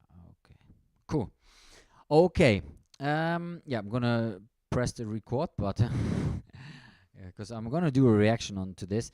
I'm really looking forward to this. I have no clue what's gonna happen. Maybe it's good, maybe it's bad. I have no clue. So, what's up, legends? What's up, YouTube? Welcome back to a new reaction video on my channel. I'm very happy to see you here. Today we're talking, as we always do, fashion. And fashion, when it comes to movies, is a very, very big thing for me. Back in the days when I was a teenager, I was always looking for movies with very nice clothes in it, so I can get some inspiration how to dress in a nice 40s, 50s, 60s way. And I found a video I really want to look at, and it's a video by Carolina Pinglo. I hope I pronounced it right. And she takes a look at movies for vintage fashion inspiration. Absolutely our video. So if you like the video, go to Carolina to support her video as well. And I'm really looking forward to see what we got here. I hope you will enjoy it. I would say, let's jump into movies for vintage fashion inspiration. And here we go.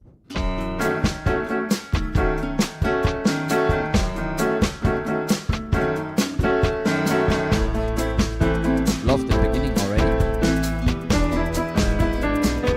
A few movies I don't know.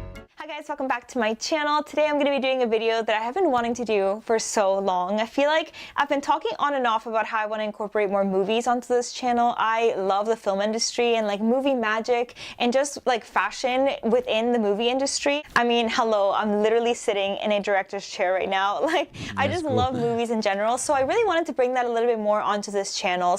If we talk about fashion, I really like the sweater actually. I wonder if it's vintage or if it's like a modern brand. See, at this moment, we talked about it like 100 already times. Sometimes you have no clue if it's vintage or a modern brand. I can't tell. So for today's video, I thought that I would share some of my favorite movies when it comes to fashion inspiration. And I know there's probably going to be movies that I missed. So if I did miss your favorite movie, let me know in the comments below. Maybe I haven't seen it, or maybe I just completely missed it when making this video. But either way, we can keep adding movies to the description box, or not description box, to the comments below. I have a little list here on my little piece of paper. Actually, I have a few pieces of paper of lists of movies that I want to talk about. But before I get started, I did want to credit Katie from Steal the Spotlight, because I had a really hard time formatting this video. The way that I had originally laid it out, it was like really long and dragged out, and I really wanted to condense things a little bit more so that it's easier for you guys to follow along. I did change the categories. Yeah, this is also when I was, because I'm thinking about something else, but take it way further to make it also more like the vintage fashion, clothing, historical factor I'm into. So I want to make really like a kind of like an almost like a digital book out of it. So that's why I'm taking this kind of like an inspiration. And I think the way she already said is not that easy, makes me kind of like, calm down. It's going to be good. I'm really looking forward to see how she's going to present all that movies and fashion related stuff to bring it together for one nice kind of like piece. And obviously the movies that I'm mentioning, but at the format of it, I did want to credit her because this was from her video that she posted. So again, I'm going to be linking it down in the description box in case you are interested. And with that being said, I'm just going to go ahead and get started. So the very first category that I have is classic movies. So these are movies that were made before like the 1970s, or modern movies that have reached like a classic status. You guys will know what I'm talking about when I go through the list. Starting with one of the most iconic fashion films and one of my personal favorites, Funny Face. You could actually argue that most Audrey Hepburn films in general are incredible when it comes to fashion inspiration. It's kind of cliche to have her at the very top of this list, but let's be honest, she looks incredible in every single outfit that they put her on. I mean, she was a muse for Givenchy after all. They did work alongside each other for numerous films such as Funny Face, Sabrina, Breakfast at Tiffany's, How to Steal a Million, and In Paris When It Sizzles. Along the same lines, Grace Kelly movies are spectacular. When it comes to ladies fashion or woman fashion, I think Audrey Hepburn is a non plus ultra, and I don't know if she would never turn up on movies. I don't know where the fashion industry without her would have gone for ladies out there. She made so many great movies, and every single outfit she had in the movies, iconic all the way through. For elegant fashion, movies such as The Rear Window, High Society are two of my favorites. Hey, sorry, The Rear Window, one of the best movies of all time.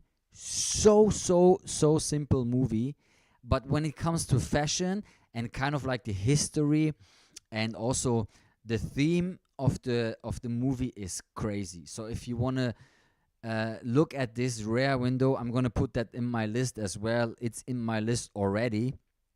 I don't know, an absolutely must watch. Stepping away from the more like fashion cliche movies, and the next one is going to be Where the Boys Are, and this movie gives me so much summer inspiration. I love the pastel color palette, and I particularly like the scene where the girls are getting ready to go out on dates and they're wearing their petticoats, applying their makeup, and just waiting to get picked up. I don't know, I just think it's such a cute scene that... I have to admit, I don't know the movie, to be honest, but it looks really cool. I've never seen it. I don't know, have you seen it? Maybe you did, I never. Makes me nostalgic for a time where I was never even born. If you have a more casual style, Barefoot in the Park is always a great film to watch. Jane Fonda looks incredible as a newlywed in her early 20s. Look, even though just very, very simple, but I don't know how you feel, but when it comes to movies, this is probably not the best scene. I'm just gonna say it because I feel like it right now. If you watch movies which are made original from that era, you know, like made in the 50s, made in the 40s, for me, it goes a little bit further than only the clothes. Everything what happens also in the background of the movie, that for me makes the movie. Because traveling or being able to travel back into that time, now today 2025, and seeing also all these furnitures and everything around the movie is so cool. You know, like small parts like the fridge, this little wall shelf here, the doors, how they made, the floor, everything. I think this is like early 70s and 60s. It's these small details. I'm absolutely loving all that stuff. And just captures a more realistic, everyday style in the mid-1960s. On the opposite end of the spectrum, Gene Tierney in Leave Her to Heaven has a more dressed-up version of a newlywed. Well, for today's standards anyway. This movie is from the 1940s, so people did dress up a little bit more back then versus now, or even in the 1960s. Look. Look at this guy. The pants. This is so killer. This makes me nervous. Look at these pleated white legs. Crazy. The belt, the shirt. I can tell me this outfit. It's so simple and it can't be any better. Really. Also the ladies, look how beautiful. Everything around it. I don't know how you feel it, but I absolutely dig it. Her outfits are killer nonetheless, and yes, that look pun. At this shirt. I could probably stop every single second here. Where is it? Look at the shirt from this man. Look at the lady, how beautiful she is dressed. It's so simple. It's so elegant. It's so timeless. This flat pockets here. This white color with a loop color. Beautiful. Her outfits are killer nonetheless, and yes, that pun was intended. If you're looking for something more collegiate, look no further than Love Story. I love this movie. It is everything fall, Ivy prep fashion. I watch it every single first day of fall just to get me ready for the season. Something that I love about this movie is that you see them rewear pieces throughout the movie, which I actually find really interesting because you don't really see that very much in movies. I really love this. I think she does an absolutely amazing job. Carolina, if you hear this, or if you ever gonna to see this reaction, I can just tell you absolutely love what you're doing. This is brilliant. I love all the movies you already picked. Looking forward to see what else you're gonna pick for that, but brilliant show.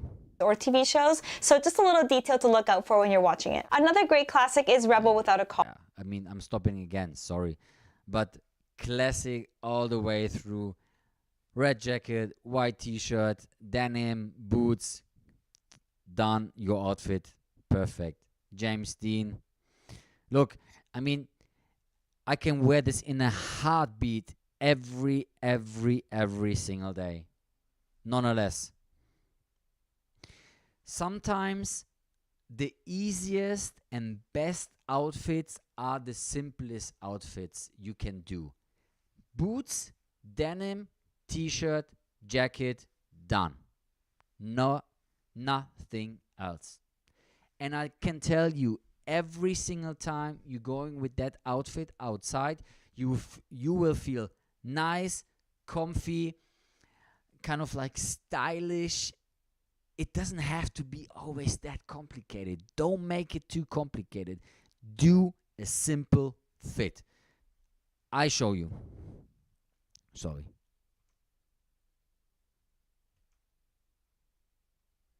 Not a huge variety. Sorry.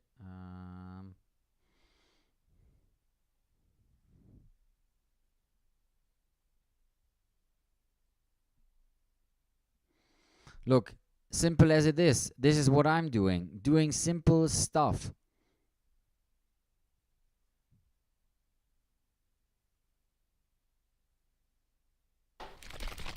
Look, this is my video. We're gonna watch denim. A nice belt. Then we have some products I'm using. White t-shirt. A little bit extras. A watch, okay. We're adding a watch. We're adding also some socks. Boots. Killer denim. Some more products. Then we have a killer jacket. Like a souvenir jacket. I'm adding a hat this time. But look how simple this is. This is nothing wild. I'm just taking an absolutely killer jacket to elevate the fit itself to a next level, because a red jacket or like a leather jacket would be absolutely fine, would absolutely match the vibe of the fit, but I'm just trying to elevate the look itself with an highlight, or with kind of like an highlight, the jacket, which makes the fit a little bit more outstanding.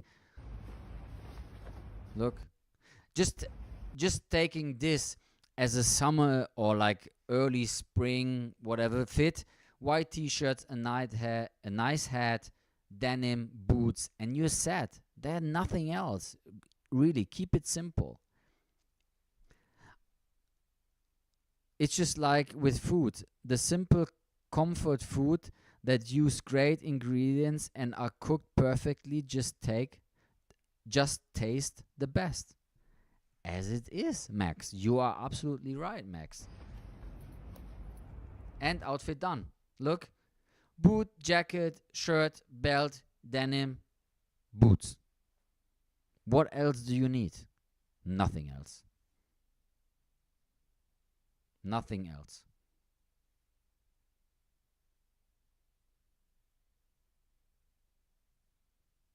Variety in terms of outfits, but Natalie Wood finds a way to make 1950s fashion look really, really cool. My favorite outfit has to be that light blue skirt that she wears at the car race. Honestly, that skirt is just like an absolute dream for me. I want it so bad. Finishing up this category with some movies that are a little bit less wearable and go back a little further back in time. And one of the movies is Titanic. Of course, Rose is an absolute icon when it comes to fashion and style, as well as Vivian Lee's wardrobe in Gone with the Wind. Finally, if you want a more 1900s, turn of the century, dreamy kind of wardrobe, look no further than Room with a View. It is an amazing movie for that particular aesthetic, as well as Picnic at Hanging Rock. However, Picnic at Hanging Rock is a very confusing movie. So Not sure how many of you guys will actually enjoy the movie in itself, but maybe watch the first half so you guys can see like the fashion in it. Next category is going to be musicals. I love musicals. I think they're so much fun, and they typically have a very extensive wardrobe due to all the like musical numbers. So they do usually have a lot of really fun fashion moments. I'm going to be starting out with one of my favorite movies of all time and just musicals in general, which is Grease. And Grease is one of those movies that...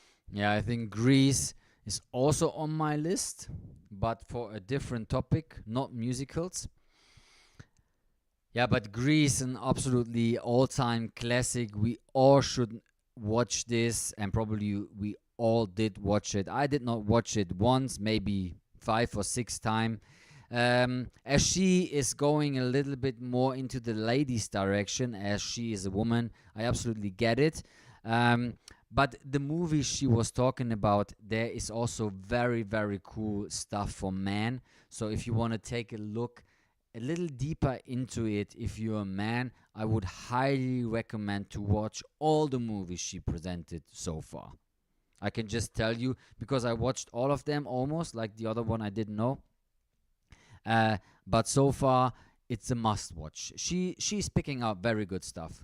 That makes me want to go shopping every single time that I watch it, because I get so much fashion inspiration from it. However, I do want to say that I get really annoyed whenever anybody references Grease in terms of fashion, because people tend to fixate on that final outfit with the black leather. Yeah. And to be honest, the outfits that she wears throughout the entire movie are far superior than that final outfit. And I said what I said. I know it's controversial, but this is how I feel. And I think the outfits throughout the movie are so much cuter, and no one really talks about them, which is really sad. But I love the circle skirts and the delicate blouses, and it's actually something that I'm going to be circling back to when I talk about spring fashion in a couple of weeks, so make sure you guys tune in for that. Grease 2 has some really fun fashion moments as well. While the movie's not as good as the first one, I'm not ashamed to say that the songs are actually pretty catchy. Another iconic musical is of course The Sound of Music. While it's set in 1938-39, the start of World War II-ish, I can definitely see the 1960s influence in all the outfits just because it was released in the 1960s. But either way, I do love all the outfits and I would wear every single outfit that the girls are wearing throughout the entire movie. Not sure how popular of a choice this is, but Hairspray actually has some amazing fashion moments.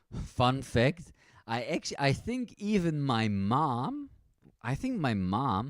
invited me for my birthday to the musical Hairspray. Very crazy actually, but it was cool. It was cool. I think this was also my first and ever musical I ever went to be honest, when it comes to stuff like this. I went to opera and stuff as well, but I think like movie related to the stuff I enjoy, I think that's the only one. Yeah. As much as Brittany Snow's character sucks, her pastel dresses are so dreamy, as well as the outfits that Tracy and Penny wear. I have wanted a horizontal backpack since I saw that movie in theaters when it came out, and I have yet to find one. Across the Universe has beautiful 1960s fashion as well, mostly through Evan Rachel Wood's character. Just the way that Jude looks at her while singing I've Just Seen a Face when they're at the bowling alley. Maybe the reason why I started wearing those wool plaid skirts. Maybe. Can't confirm or deny, but maybe. Singing in the Rain is also an incredible movie, not only for fashion, but also just music and cinematography and just everything. Look only at this outfit. I mean, come on. This outfit here on the right corner, right corner. Beautiful, beautiful summer outfit. How cool this looks. You know, if you would just imagine, you know, like going to your wardrobe and seeing that outfit or the pieces you have in your clothes, you would probably never wear this together because you would think it's way too boring, it's one color, but look how smooth this actually looks.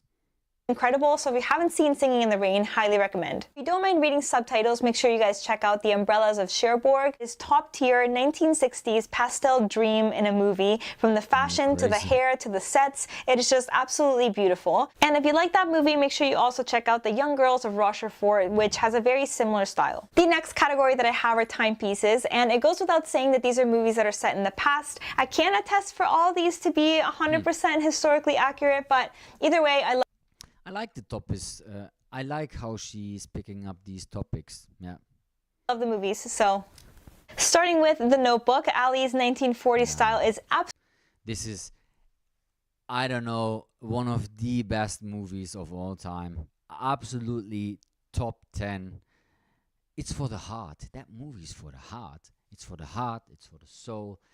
It's also for the clothes, apparently, but really, it's a beautiful movie. I don't know if you watched it, but I absolutely love that movie. Yeah, so easy. Absolutely everything. It's youthful and feminine and elegant all at the same time. The perfect wardrobe for a summer vacation. Brooklyn is also severely underrated. I never hear people talk about it, but Eilish is some of the most beautiful. I mean, only at this, you know, these small details of that movie and of the clothes. Beautiful. I can just repeat myself, sorry. Beautiful, realistic 1950s style, especially in terms of knitwear. Again, this is one of those movies that makes me want to go shopping for a new wardrobe. Taking a little detour to the 1920s, of course, The Great Gatsby, Daisy has some amazing fashion moments, as well as Midnight in Paris serves some really amazing 1920s. I don't like movies like that. I like modern action movies. Oh, really, Boris? Oh. I never, ever would thought that you would think of this. I absolutely love these movies. Style inspiration, and it's also just really fun if you're into the arts or literature. If you're looking for something a little bit more biographical, Coco Avant Chanel is a really great film about Gabrielle Chanel. I watched it in French, however, there's probably like a dubbed English version out there somewhere if you don't want to read subtitles, so just kind of like dig around for it. On a more serious note, Changeling is an amazing movie based on a real story, and it has some beautiful clothing via Angelina Jolie's character. The Testament of Youth is also a great movie based on the life of Vera Brittain. The movie takes place between 1900 1900 and 1925 and really captures the dainty, feminine style of the early 1900s, especially in the first half of the movie. If you haven't seen Atonement, then you don't know how iconic Keira Knightley's green dress is, and to be honest, it's worth watching just for that dress in itself. It was also nominated for numerous awards, so highly recommend if you haven't seen it. Another underrated movie is the Guernsey Literary and Potato Peel Pie Society, which is a mouthful to say, but it does have really amazing clothes. Lily James looks incredible in whatever decade they put her on. There are countless movies from the turn of the century, but one that really stands out for me is Somewhere in Time. I mean, it has love and clothes and time travel. I mean, what more could you want? Taking the list into a different direction, but Marie Antoinette is perfection in a movie. I want every single dress featured throughout the movie, as well as a boudoir in Versailles. Finishing off this category with Down with Love, it's definitely a more lighthearted movie, but the outfits are 1960s perfection, especially that pink plaid matching set with that huge oversized white hat that Renee Zellweger wears. It is just amazing. The next category is kind of random, and it's probably the shortest category that I have in this list, and it is family and children movies. You can find inspiration in the most randomest of places, and I think children's movies are probably one of those places that you don't think you're going to find fashion inspiration, but there usually is some form of amazing fashion, especially if they are set in a different time period. And it's no secret that A Little Princess and The Secret Garden are huge inspirations for me. I've talked about them numerous times on my channel, and I just think they have the most beautiful style. Both movies are from the same author, and I just love the way that they styled the outfits, and it... Yeah, I think that's kind of like interesting topic she's sketching up there. If you look at these old 1950s catalogs or magazines, or these fashion magazines, they have pretty wild stuff these kids were wearing.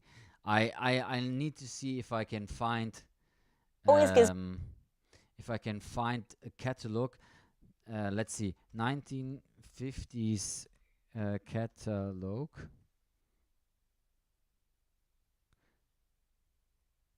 1950s catalog, clothes, kids. I sometimes, if I'm looking at those images by these kids, what they were wearing, and look at these shirts, look at these pants, how amazing is this? And I can tell you there is plenty of stuff which was not available for grown-ups. Not at all. Only I don't know if I can go a little bit closer, but look at these pants. Crazy with the cinch back. Look at this sweater. They had wild stuff for kids. I think sometimes even the kids were way more killer dressed than the adults. Really. Yeah. Like, look at it. Just look at it, really. Just look 10 seconds at it and you don't tell me this looks not amazing. The pieces, I can't imagine that they even made this for kids. You know, like, they're playing in dirt and getting, like, you know, like, crazy. These, wild. It's absolutely wild. Beautiful made, beautiful clothes, beautiful patterns, crazy stuff.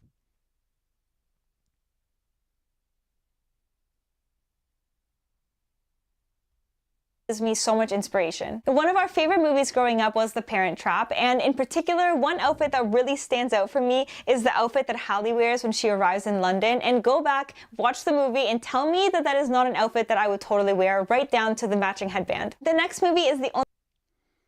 It looks amazing, but most of them are dressed like that just because of the ad. You know, it feels a little bit different if it's like an original movie, you know, like, but no, you mean the ad itself? No, these were the clothes. I mean, there was no chance that you can fake this, you know, like, no. Yeah, still streaming. Hey, where are you? It's going wild here.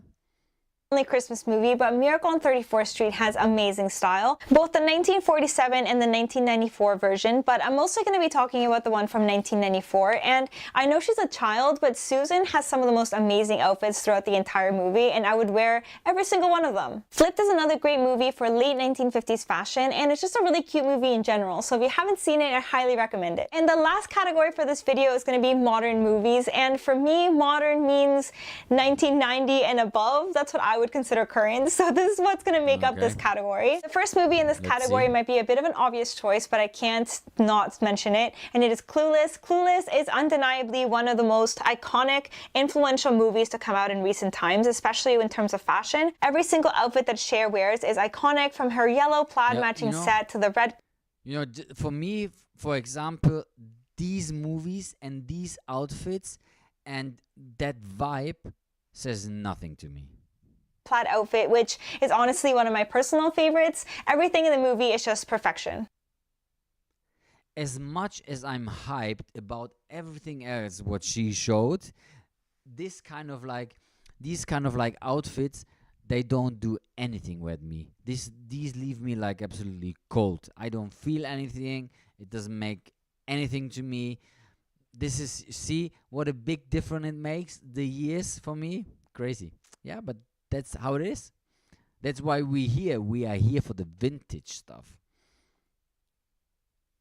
Another movie with great style is Wild Things. Denise Richards looks amazing in all the outfits she wears throughout the entire movie, and while the movie might have numerous twists and turns, the fashion is always consistent. In a similar tone as the previous movie, Cruel Intentions serves some incredible preppy New York style, from the seductive looks through Sarah Michelle Gellar to a more good girl looks through Reese Witherspoon. Before I mention the next movie, I just want to make sure that it comes across and that you guys are very aware that I don't condone this movie, nor am I trying to support the movie or the message that it stands behind. It is so not what I'm trying to say. I'm mostly just talking about the fashion, so maybe go on Pinterest and look at photos instead of actually supporting the movie. Most of you guys probably already guessed the movie is Lolita, and I think we can all agree that the fashion is beautiful. There's so many amazing prints and silhouettes. It's just really unfortunate that the clothes are featured in such a questionable movie and are linked to such a questionable message. So like I said, if you do want to look at the fashion and the style in the movie, look at it on Pinterest. Last but not least is going to be Pretty Woman, and I mean, Julia Roberts just knows how to wear clothes. Her style throughout the movie is enviable, from the iconic white dress while shopping on Rodeo Drive to the polka dot dress that she wears at the polo match, among many others in between. And yeah, that pretty much wraps up this video. These are all the movies I'm going to be talking about today. Like I said, if I missed any of your favorite movies or you have any recommendations, let me know in the comments below, because there's probably so many more movies that I didn't talk about, as well as my to watch list is a never-ending list of movies that I want to watch. So if you guys want to see a part 2, let me know in the comments below, and I can do one in a few months once I get through some more movies. That's pretty much it. If you're not subscribed, make sure to subscribe, as well as turn on your post notifications so that you don't miss out on any new videos, and I'll see you guys next time. Bye! Thank you for watching. Yeah, beautiful. Very cool, mate.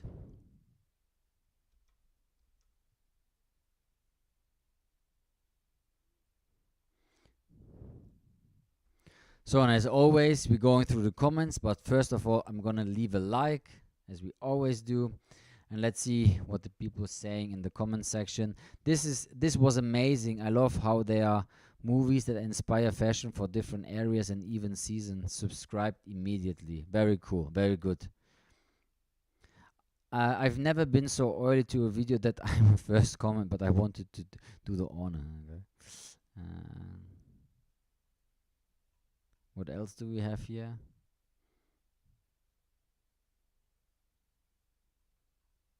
What else? What else?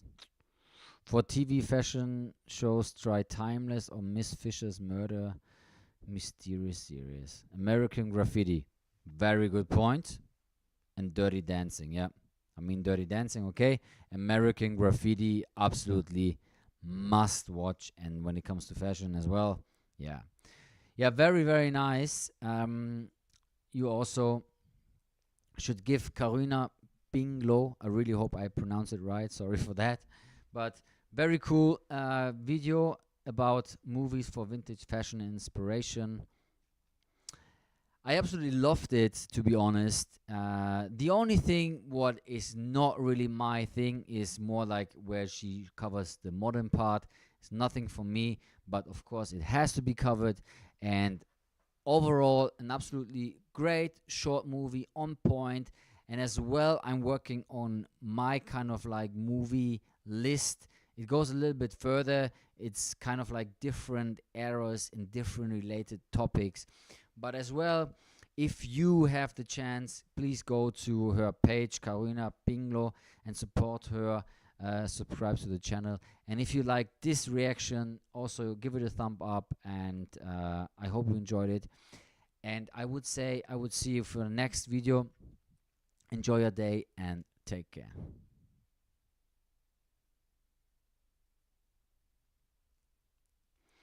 Yeah, very cool. What do you guys think? I think I would have loved, of course, to see a bit more man's related stuff. But anyway, cool take.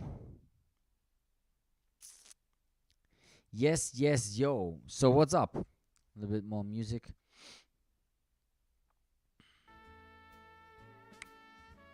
I like the playlist, actually. By the way, the playlist is from Vintage Vibes. Classic winter and vintage theme songs.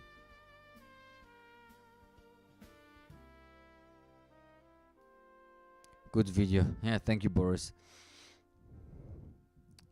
Yeah, I'm really looking forward to do mine. Like about the topics we were talking about. Yeah.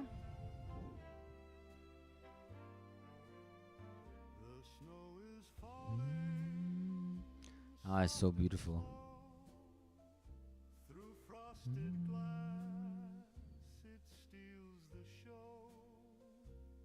It always when the time is coming, like when it comes to Christmas, you know, like everything turns so different. I don't know, music, the vibe, these small lights everywhere outside. It's getting so cold, fog in the city, everything is starting to freeze outside. I'm feeling so much. It's like for me, when it comes to summer, it's completely different for me, and when it comes to especially Christmas, especially the Christmas time, is so magical to me. Yeah, I'm absolutely not a fan of every other holidays, because it's either one day. New Year's Eve is absolutely boring for me. It's like 1 second. I absolutely don't like New Year's Eve parties at all. I don't even understand why are you going to a New Year's Eve party. I never understood. I went here and there, but it's like a second. And Christmas for me is so special because it starts like end of November and goes always into the new year, you know, like 5th of January. All that, like 1.5 months almost, is Christmas time. It's so beautiful, so beautiful. Yeah. And I have to say it again, I don't get these people who are writing me DMs on Instagram and saying, wow, so cool, you are live streaming.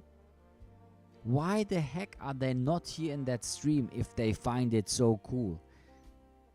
I have plenty of DMs coming, even more and more now, saying people, wow, this is so cool. You should, your live stream, wow. Where are these people? I don't get it. Why do you even write a message like this if you have no ambition to ever go to my streams? Why do you even write me that? I don't get it. Sorry. Kind of makes me like actually sad. I don't know even what to say about it. If I write someone, forget it. I don't want to even talk about it. No. Yes, yes, yes, beautiful.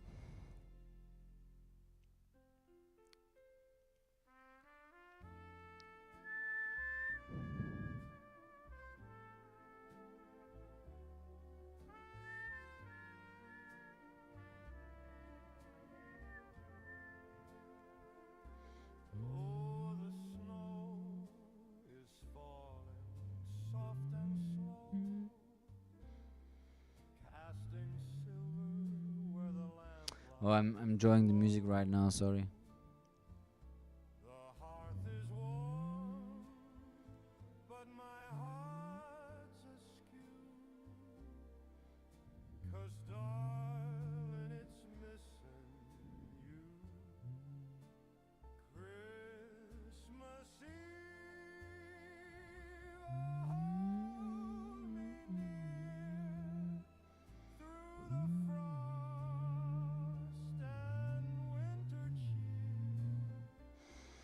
beautiful.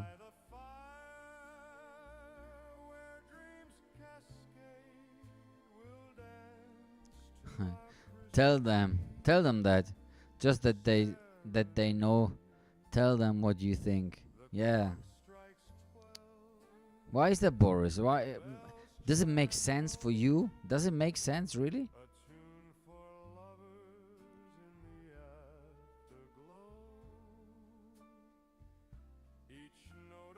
I just went through for the people who turned in a little bit later.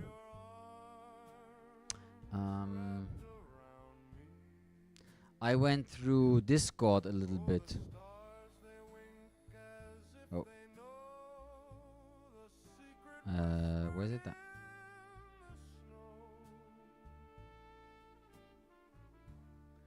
So I just saw you guys chatting in Discord. Very cool. Max and Boris and everyone else. Hendrik. Very nice that you guys started chatting there. In the beginning of the stream, I went to the Discord channel. Just in case you guys are now here, do you find it alright if I actually show the Discord channel itself? You know, like everything what you see in the channel? Or should I keep that private?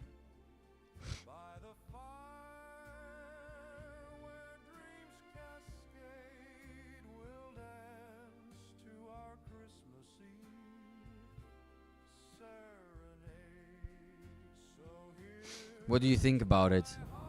Is it okay? Or, I mean, you guys in the chat and writing together and sharing your ideas and thoughts, do you think, is it alright for you if I also show that on live stream? What's going on in Discord?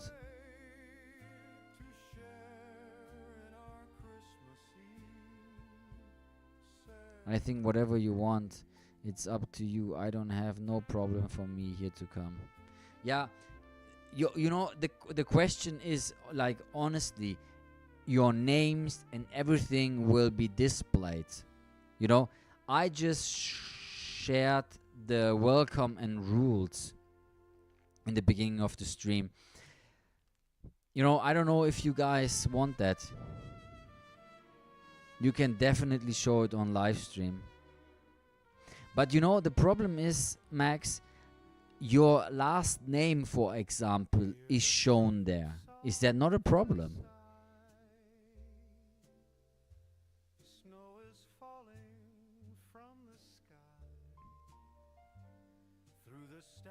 I'm just wondering, because I don't want to do anything which would probably upset you guys. So that's why I'm not sharing at the moment. Okay, not at all.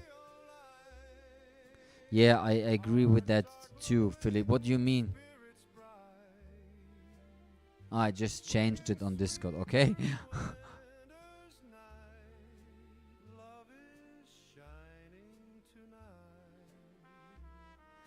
But it wouldn't be a problem to me either way, okay? But Philippe, what do you mean? I agree with that too. Do you mean like sharing it is okay for you as well?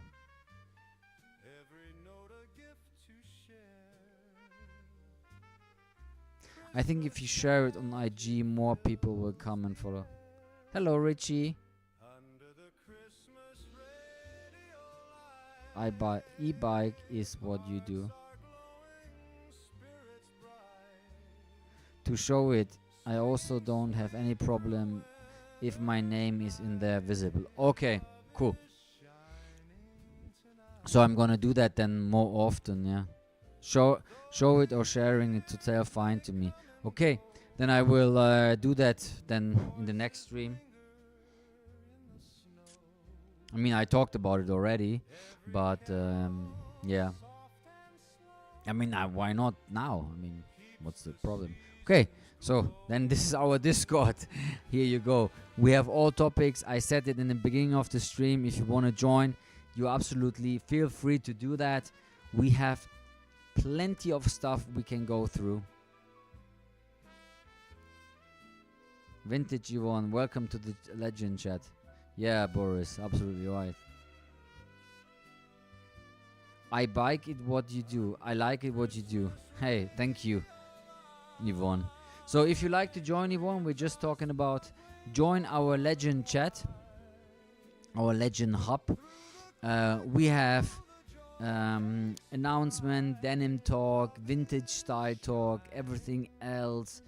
Then a little bit workout theme topic, media exchange, outfit picks, everything you want and you could wish for. Yeah, and the guys already chatting to each other. Very, very, very cool. And Richie, don't hesitate to also share your outfits, etc. on Discord. You can download the app so you can use it on the go. Yeah, I will start doing that. Hey, Max, I have plenty of social media platforms where I need and should show and crazy. As you just saying. See? I totally forgot to put a Snapchat.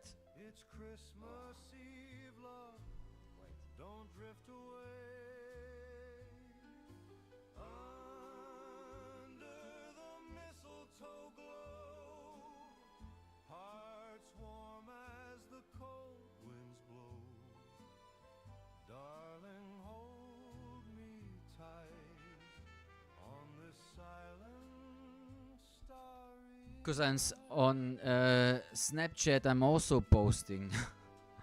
I'm posting everywhere.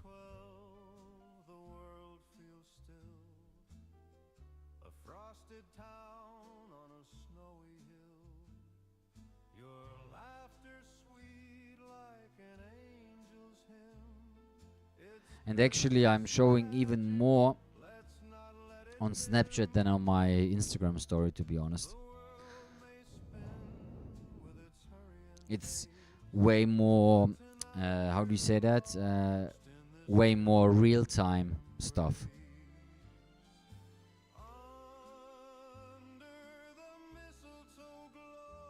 But I never posted. I think I posted like when I started, and then I honestly completely forgot about it. And then I just realized yesterday, so I started again posting.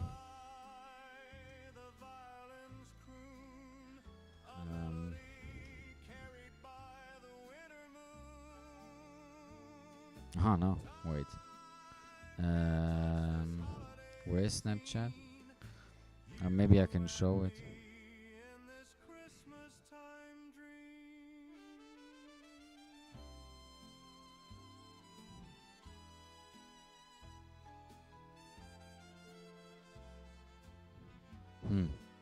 I don't know how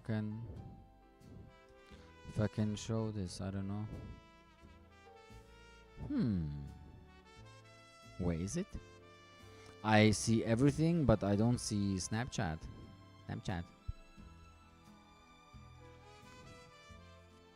Maybe it's not because yeah. Anyway, so Snapchat, a lot of things as well, and way more than on Instagram, to be honest.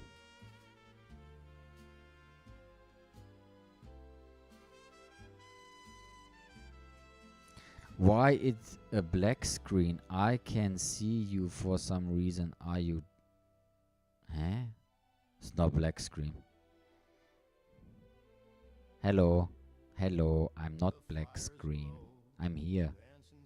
Hello. I was just in the corner. Hello. I'm here. Hey, everyone can see me, but you can't. That's kind of weird. Do you see me now?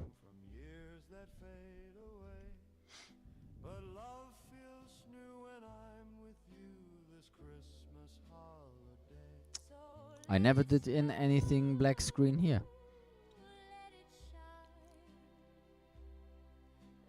Did I do something black screen or no?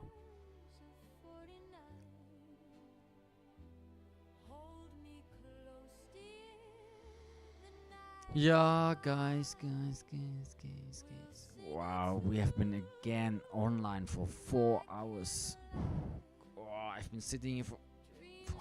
Hey, you know what? I have to go like a little bit more into my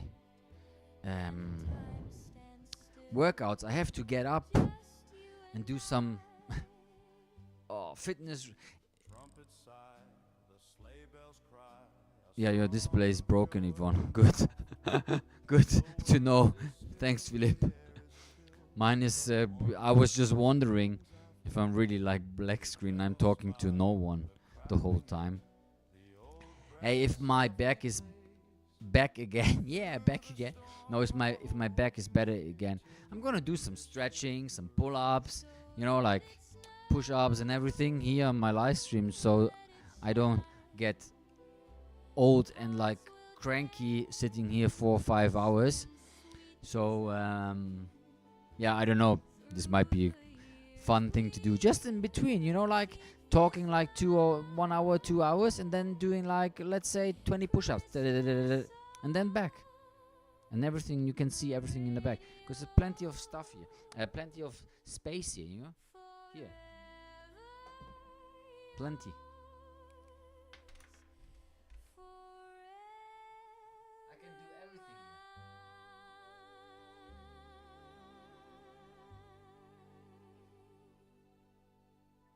I can move. Then we can do this. Then we can do that. But this hurts.